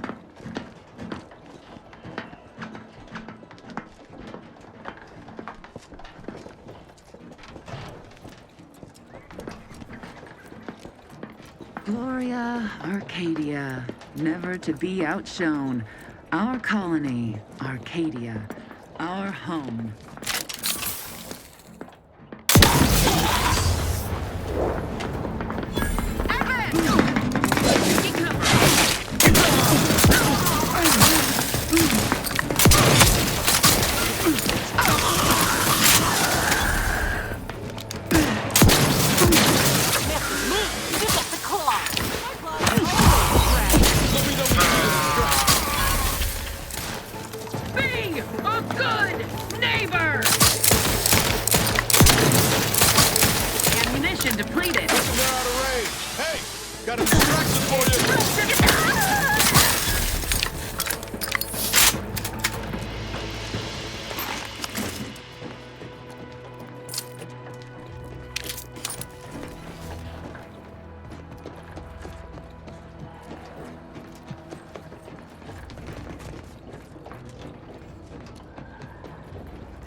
Break as many fingers as pleases you.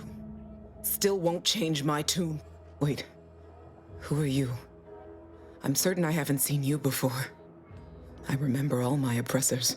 We're not Protectorate. We're your ticket out of this hotbox. Esculepe sent us. Esculepe? Zeb sent you? Wait, you're Niles, aren't you? Count on Zeb to go as far as raising the dead to help. But it's too late. I gather you haven't noticed the bodies in the pen here. Oh, the others don't look like they suffered easy deaths. What happened? Montelli, damn him! He executed March and Pharaoh outright, ranting about traitors. Then the Consul Sentinel arrived to conduct a preliminary interrogation. She tortured us for information. The others didn't survive her enthusiasm for the work. I'm only here because the Consul wants someone brought back to him, alive. Lucky me. Thanks. Can't take all the credit, though. The Sentinel seemed spent by the time she got to me. Wore herself out on the others, I guess. Quick, though, before I forget or we're interrupted, I memorized the cipher. It's 02519W. Should help Zeb decode the intelligence we sent him a whole lot faster. Please don't think me ungrateful for your efforts, but I'm not going anywhere. If you're too hurt to walk, I'm sure the commander and I could... No, it's not that. I need the Sentinel to take me onto that transport. I want her to think she's won. And then, just as we leave orbit, I'm going to blow her pretty ship to pieces. That might just be the most ruthless bait and switch I ever heard. Your friends ought to be proud. Thanks. Funny what ideas come into your head after losing a molar.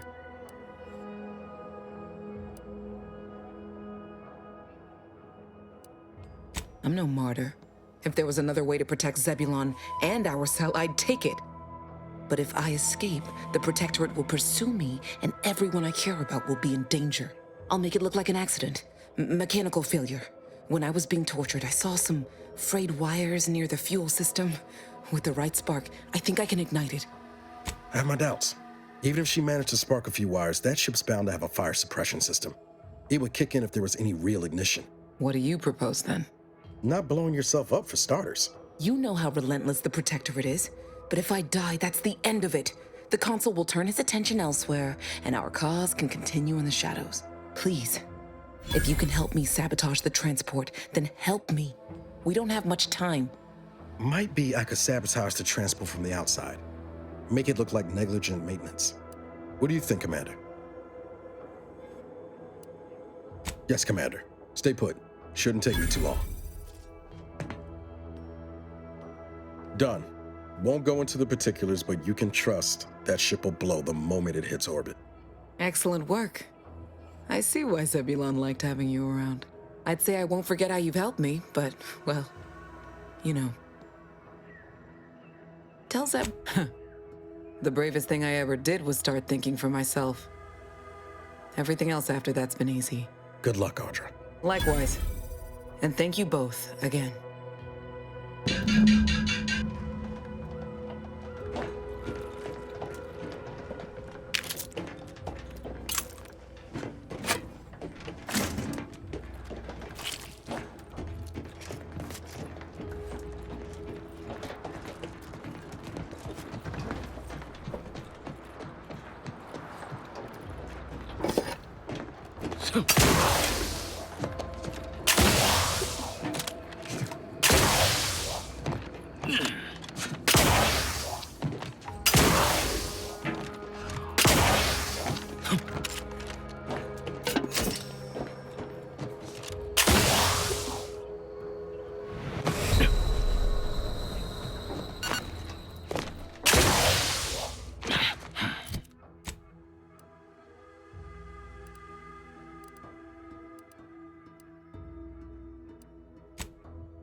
Gray gone astray? Book a stay today. Are you?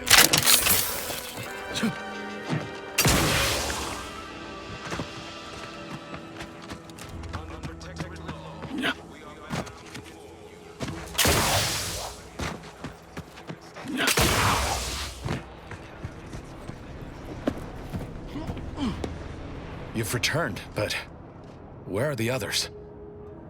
Hold a moment. What's that in the sky? A Protectorate transport?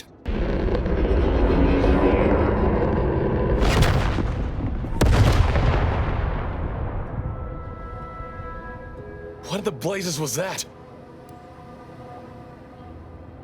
What of my team? That wasn't the vessel sent for them, was it? Tell me they were not on board. And you didn't think to dissuade her? Damn it, Niles! Our cause isn't served by more corpses. You're right. I apologize. Audra was never one for half measures. I know all too well how stubborn she can be. Still, her loss will be felt. Was she at least able to give you the cipher before the end? I wish the success of this venture had not come at such a terrible cost. But at least it was not for nothing. Perhaps I was mistaken about your commitment to making amends, Niles. Thank you for being true. Can't fault you for having doubts. But I have changed. I am changing. I hope you'll both forgive me my earlier disposition. I'm not normally so surly.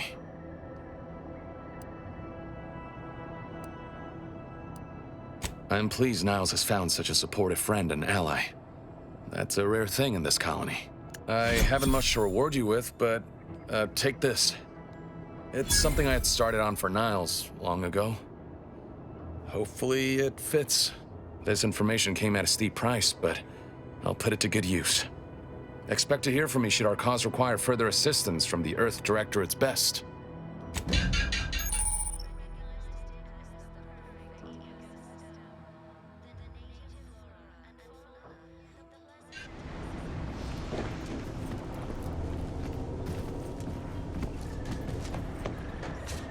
Got time for a debrief, Commander? Feels good, don't it? Helping folks like Zeb and Audra hit back against the Protectorate. Almost like being back with the Earth Directorate.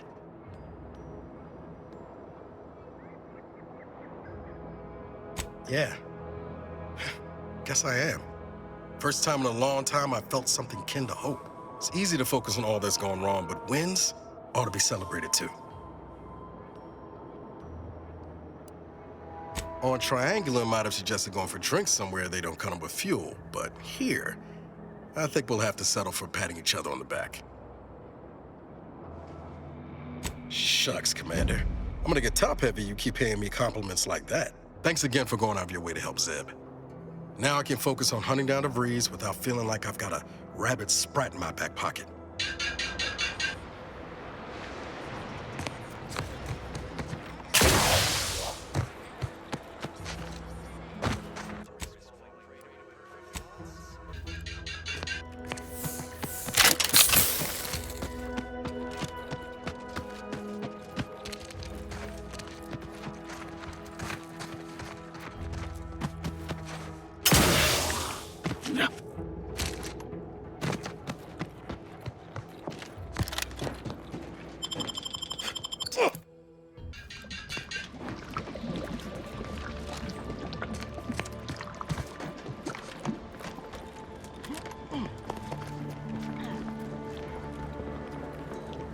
Prevalent. What was...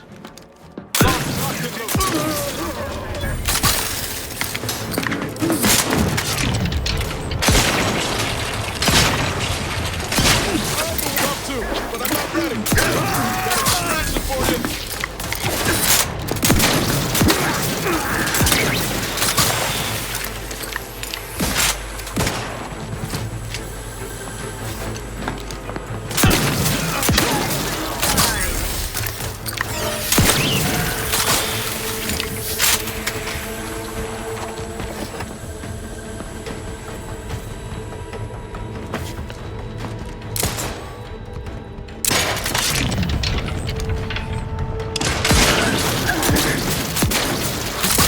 Refilling my weapon.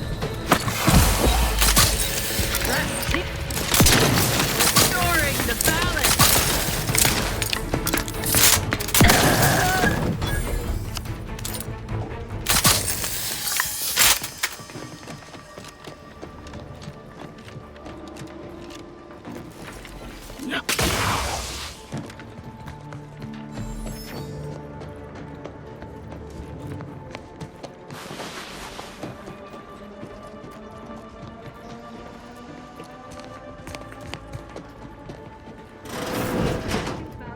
Heads up. Rival life forms.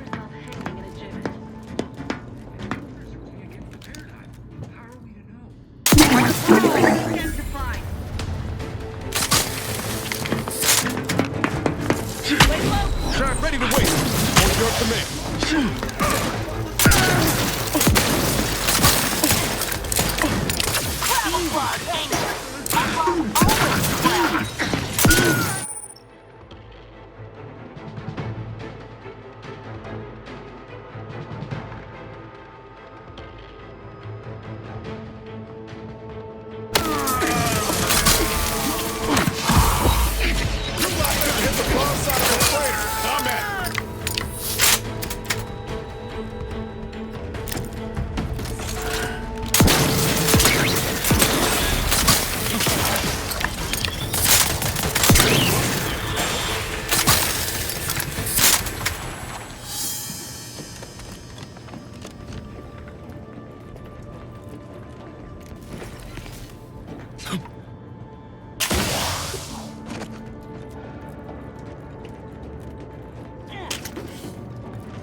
Come, quickly. We must all bear witness.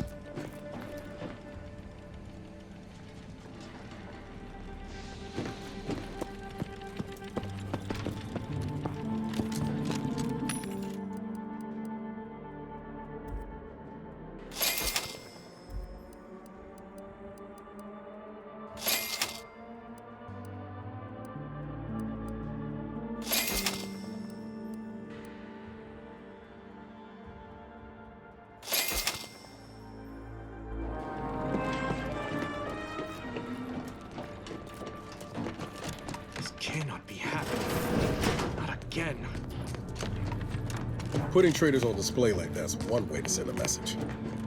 Can't be too good for morale, though.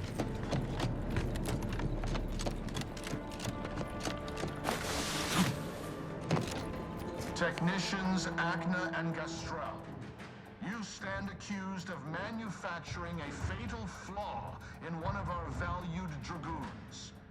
Have you any last words to express your shame? That dragoon was already defective. Oh, we were only rebuilding the logic assembly so that... At last, the truth alights. I hope this belated confession unburdens your conscience, though it will do nothing to commute your sentence. On the charges of sabotage and treason most contemptible, I find you both guilty. No, please! This is all a misunderstanding! We're loyal!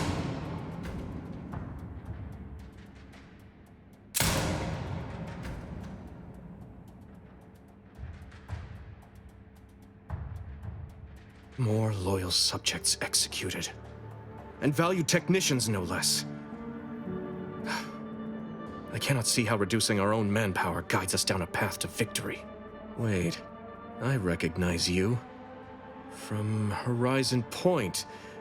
Yes, just outside the skip labs, before the incident. Didn't I set security on you?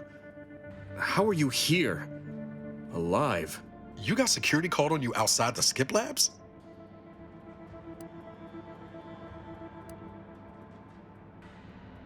Oh, you do care. Might have to get it in writing later. You must have been the cause of everything that happened that day. And to think I could have stopped you. Perhaps I would have, if I'd not been so vexed over mere demerits. What would make me feel better is a long hour with a bottle of prestige gin. And if you had never resurfaced from the darkest corner of my mind. Now I will be forced to slay you in a fashion undesirable to us both, and hope I can explain your unlawful ingress to Montelli. Truly, this day is cursed. I hope you're watching, Montelli. What I do now, I do for the Protectorate. Armed and ready.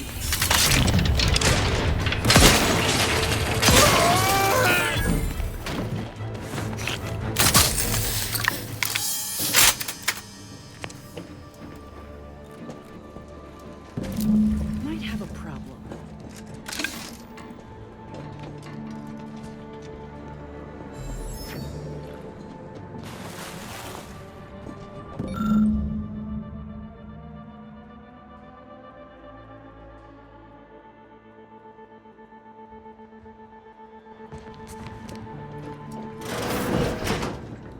Did you hear Montelli lock the thrusters?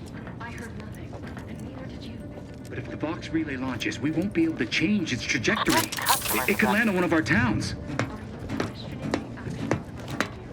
No. So some perusal is due.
That's out of the ordinary.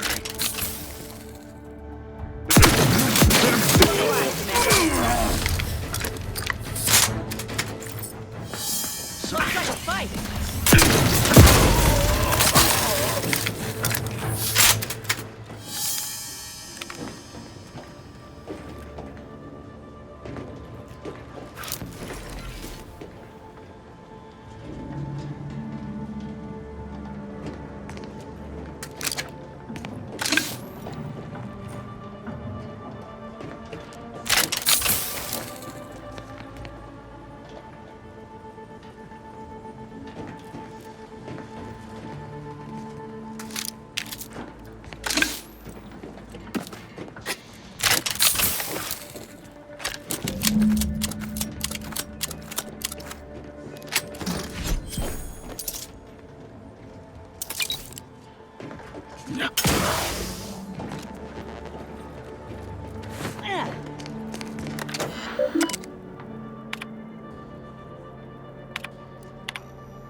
Ready to take the heat off you, Commander. Trigger's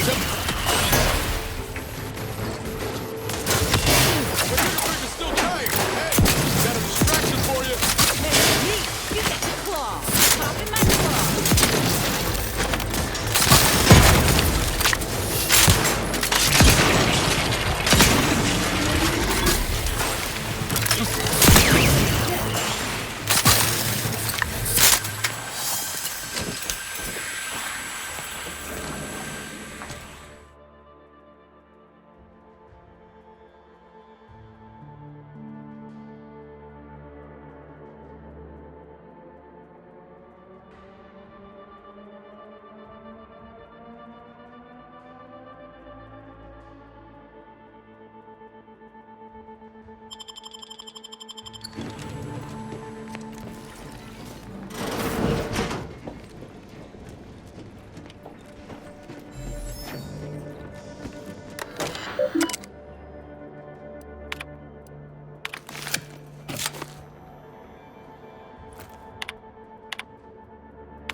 sir.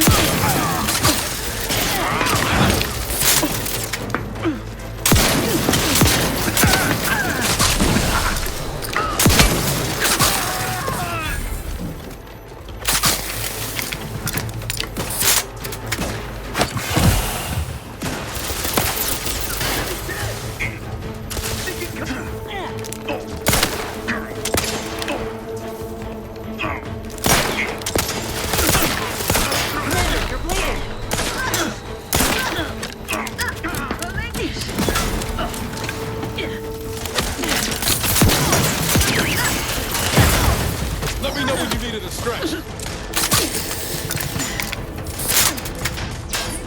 Tingling.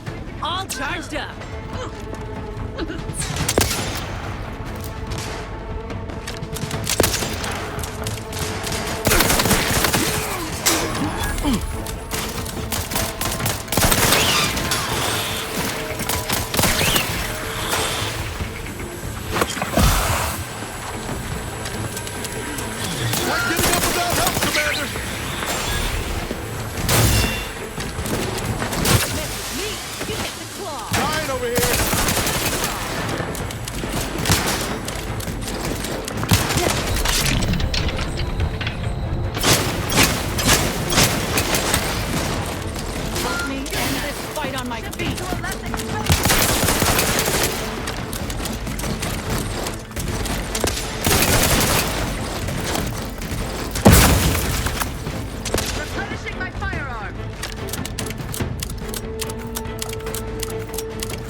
Appears our good Brigadier is being guided by someone else's hand.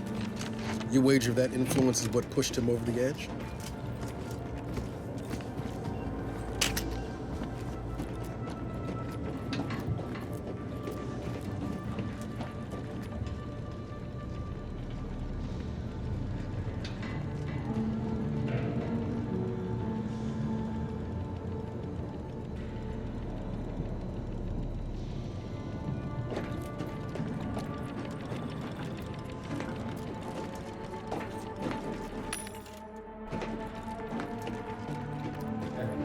Yes.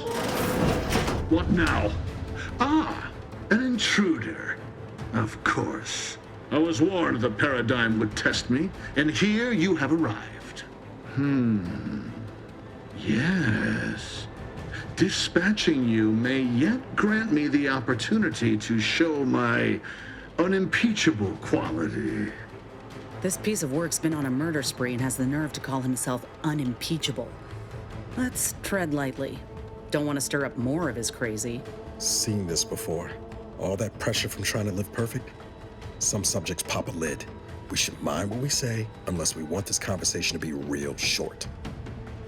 And you have the gall to bring an invader herself into my station?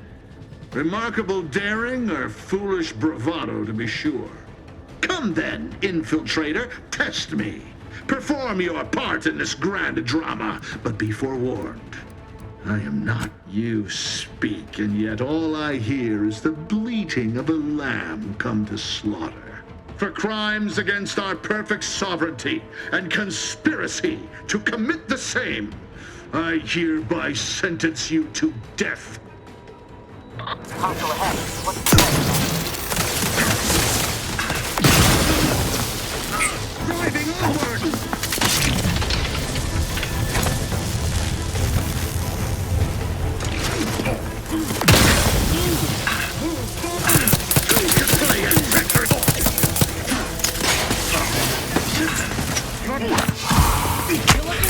Ready to take the heat off you, Commander. Just say which.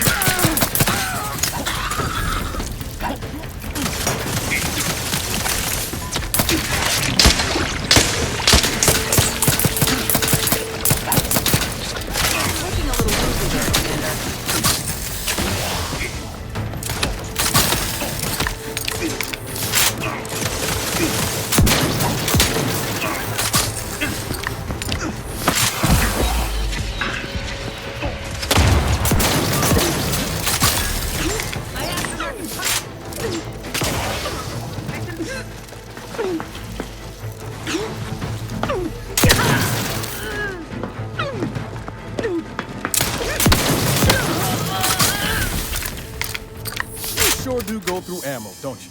Not to worry, we can always craft us more.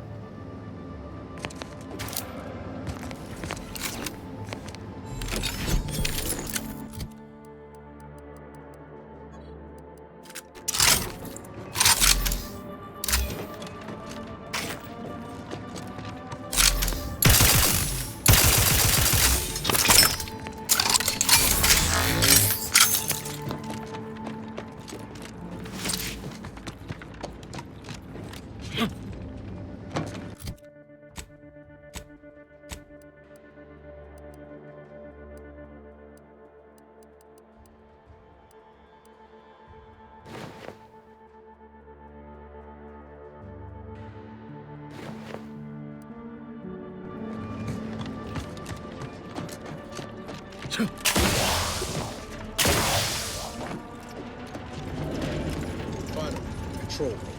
The breeze must have left some evidence behind. Let's poke around.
I don't know who you are or how you accessed my private terminal, but it won't do for prying eyes to have evidence of my activities. I've triggered the Vox Relay Failsafe Ejection Routine. But worry not. After launching, the station will take several minutes to achieve its pre-programmed self-destruct altitude, so you'll have plenty of time to enjoy the ride before your death.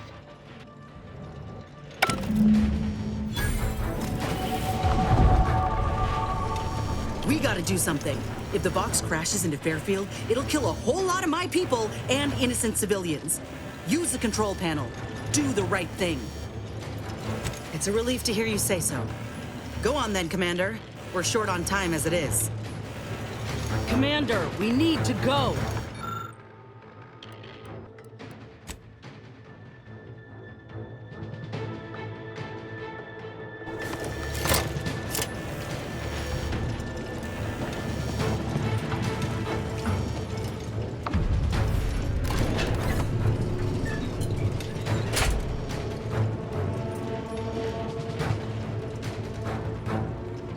We gotta move, quick!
Ready to waste it. On your command. The insides are leaking outside, Commander.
Disruptive influence!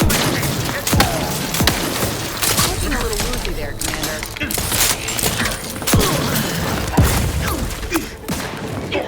Let me know when you need a distraction.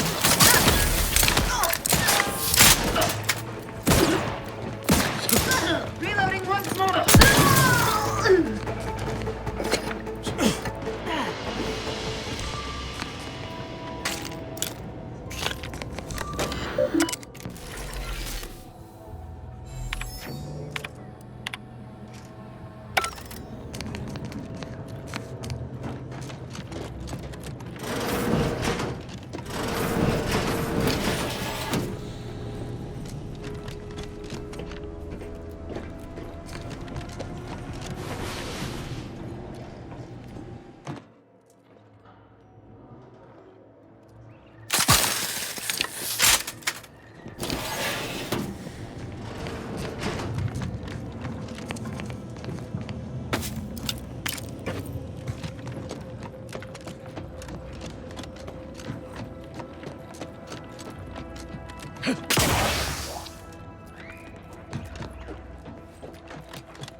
Hostiles, Nick.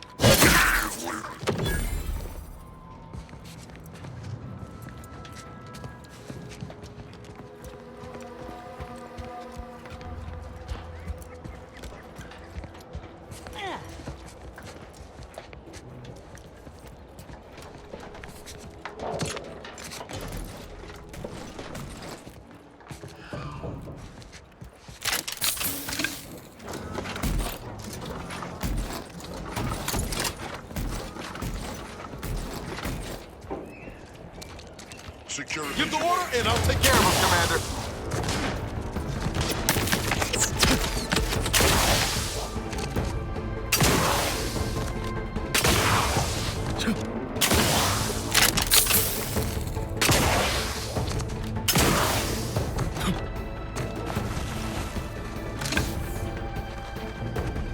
Enemy approximating in our vicinity, Commander.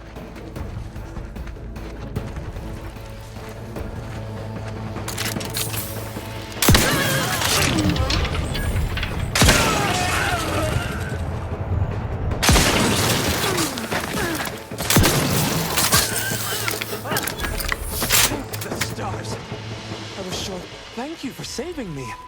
I wish I could return your kindness in some capacity, but I left everything behind when I fled. Though you're most welcome to my old Protectorate equipment on that ledge. I won't require any of it from here on out. That part of my life is behind me for good, it seems. The commander of the base to the east, Brigadier Montelli, has gone mad. He's executing loyal subjects as traitors on a whim, without even a mention of refreshment. He claims his actions are in the name of the Sovereign, but nothing he does is in alignment with the paradigm. He's obviously ill and needs to be removed. My partner and I are loyal subjects of the Protectorate, but we were forced to flee after pointing out the obvious. Is everyone so oblivious that they can't see what is going on? I was to meet my partner in a cave to the northwest of here.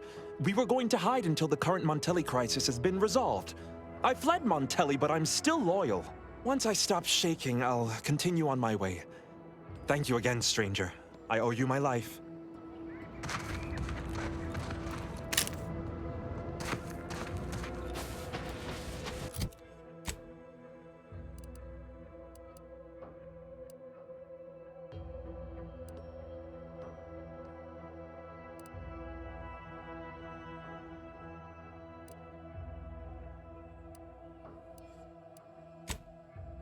Under Protectorate law, we are bound to inform you of the recreant locality. As follows. All inhabitants are declared treasonous due to concealing, influence, and seizure, sabotage, manipulative, indoctrinatory.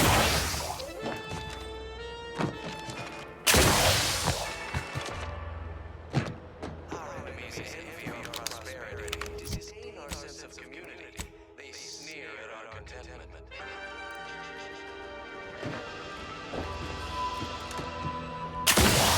Everyone knows the paradigm epitomizes the pinnacle of social order. Why? Because the matriarch herself designed it, and the sovereign Introducing Auntie's new line of specialty drinks for the discerning consumer.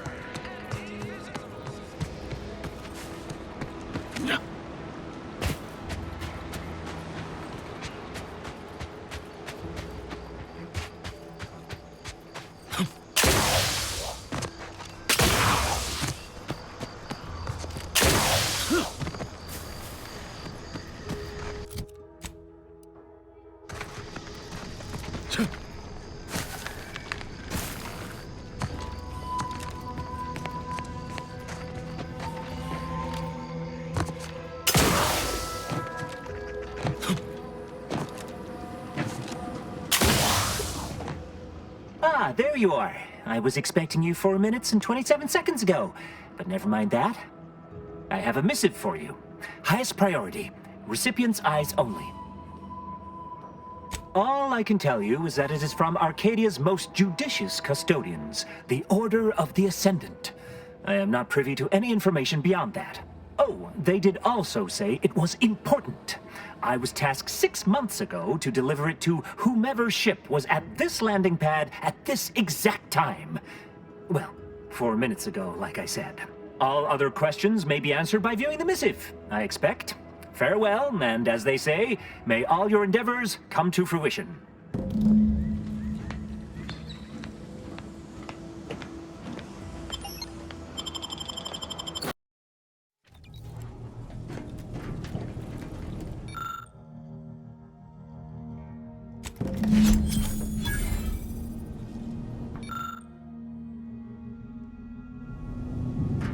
Time to watch whatever it was the messenger had for us.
Greetings, Agent of the Earth Directorate.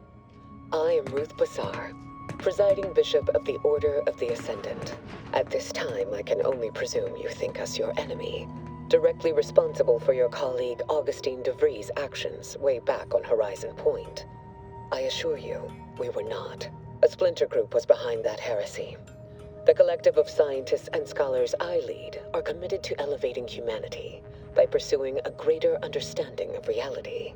I believe our goals are not incompatible. We both oppose the Protectorate, and we both wish to preserve Arcadia from ruin. We can help each other. I entreat you to speak with Abbot Newell. He can be found in Golden Ridge at Matriarch's mercy. He will aid you in your mission, and hopefully, you will see fit to aid us in ours. Nav key coordinates to the Golden Ridge landing pad on Dorado are embedded in this message. Go forth as was determined, and may the plan guide you. The order of the Ascendant awaits us on Golden Ridge, Commander.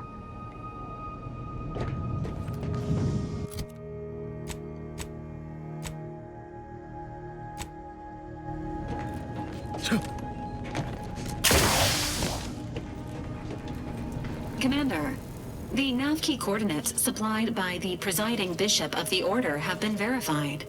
Landing in Golden Ridge is now possible. Additionally, we are also able to land in Free Market Station due to the Astrogator's progress with the updates necessitated by its rebuild. Free Market Station is an independent marketplace, the only one in the system. It is called such as it was built out of a crashed Auntie's Choice freighter by that name. Agent Ibarra frequented it occasionally after the invasion. He said it was a good place to find newfangled gadgets and stolen prototypes and whatnot. Agent Ibarra prioritized your recovery above pursuing Agent DeVries. This involved disassembling and rebuilding the Astrogator to allow the incognito to travel to your location.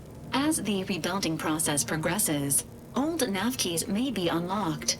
Unfortunately, most of them are likely not recoverable. Golden Ridge is located on Dorado.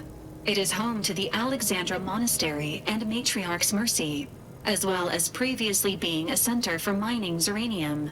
The Protectorate abandoned it soon after the invasion, leaving Auntie's Choice and the Order of the Ascendant to fight for control of the area and its resources.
Looks like the second choice has got a new shipment of swill.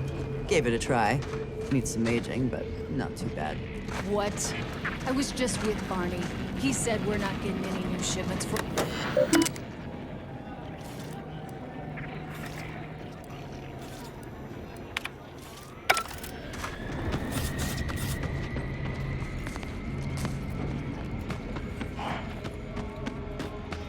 I was under the impression that Free Market Station was open to all. Why am I being accosted? Free Market Station is open to all. Except spies. It's awful suspicious. How you've been gallivanting about, asking everyone questions. I am lost.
Tired of firearms that explode in your face? Come to Not a Weapons store.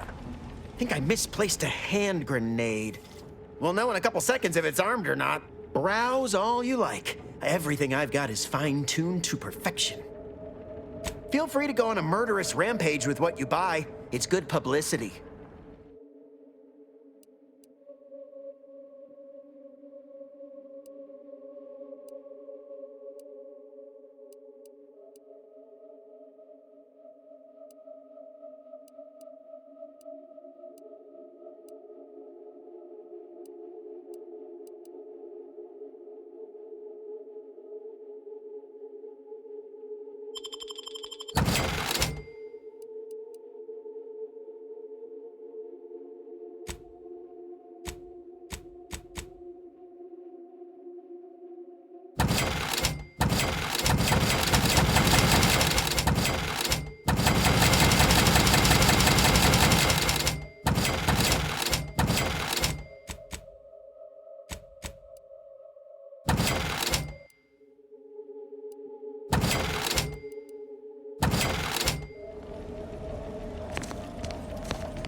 Protect your loved ones, protect yourself. Buy some new armor today.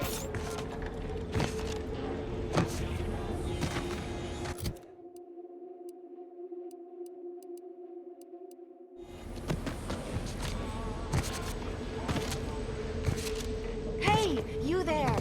If you're interested in furthering the cause of history, come speak with me.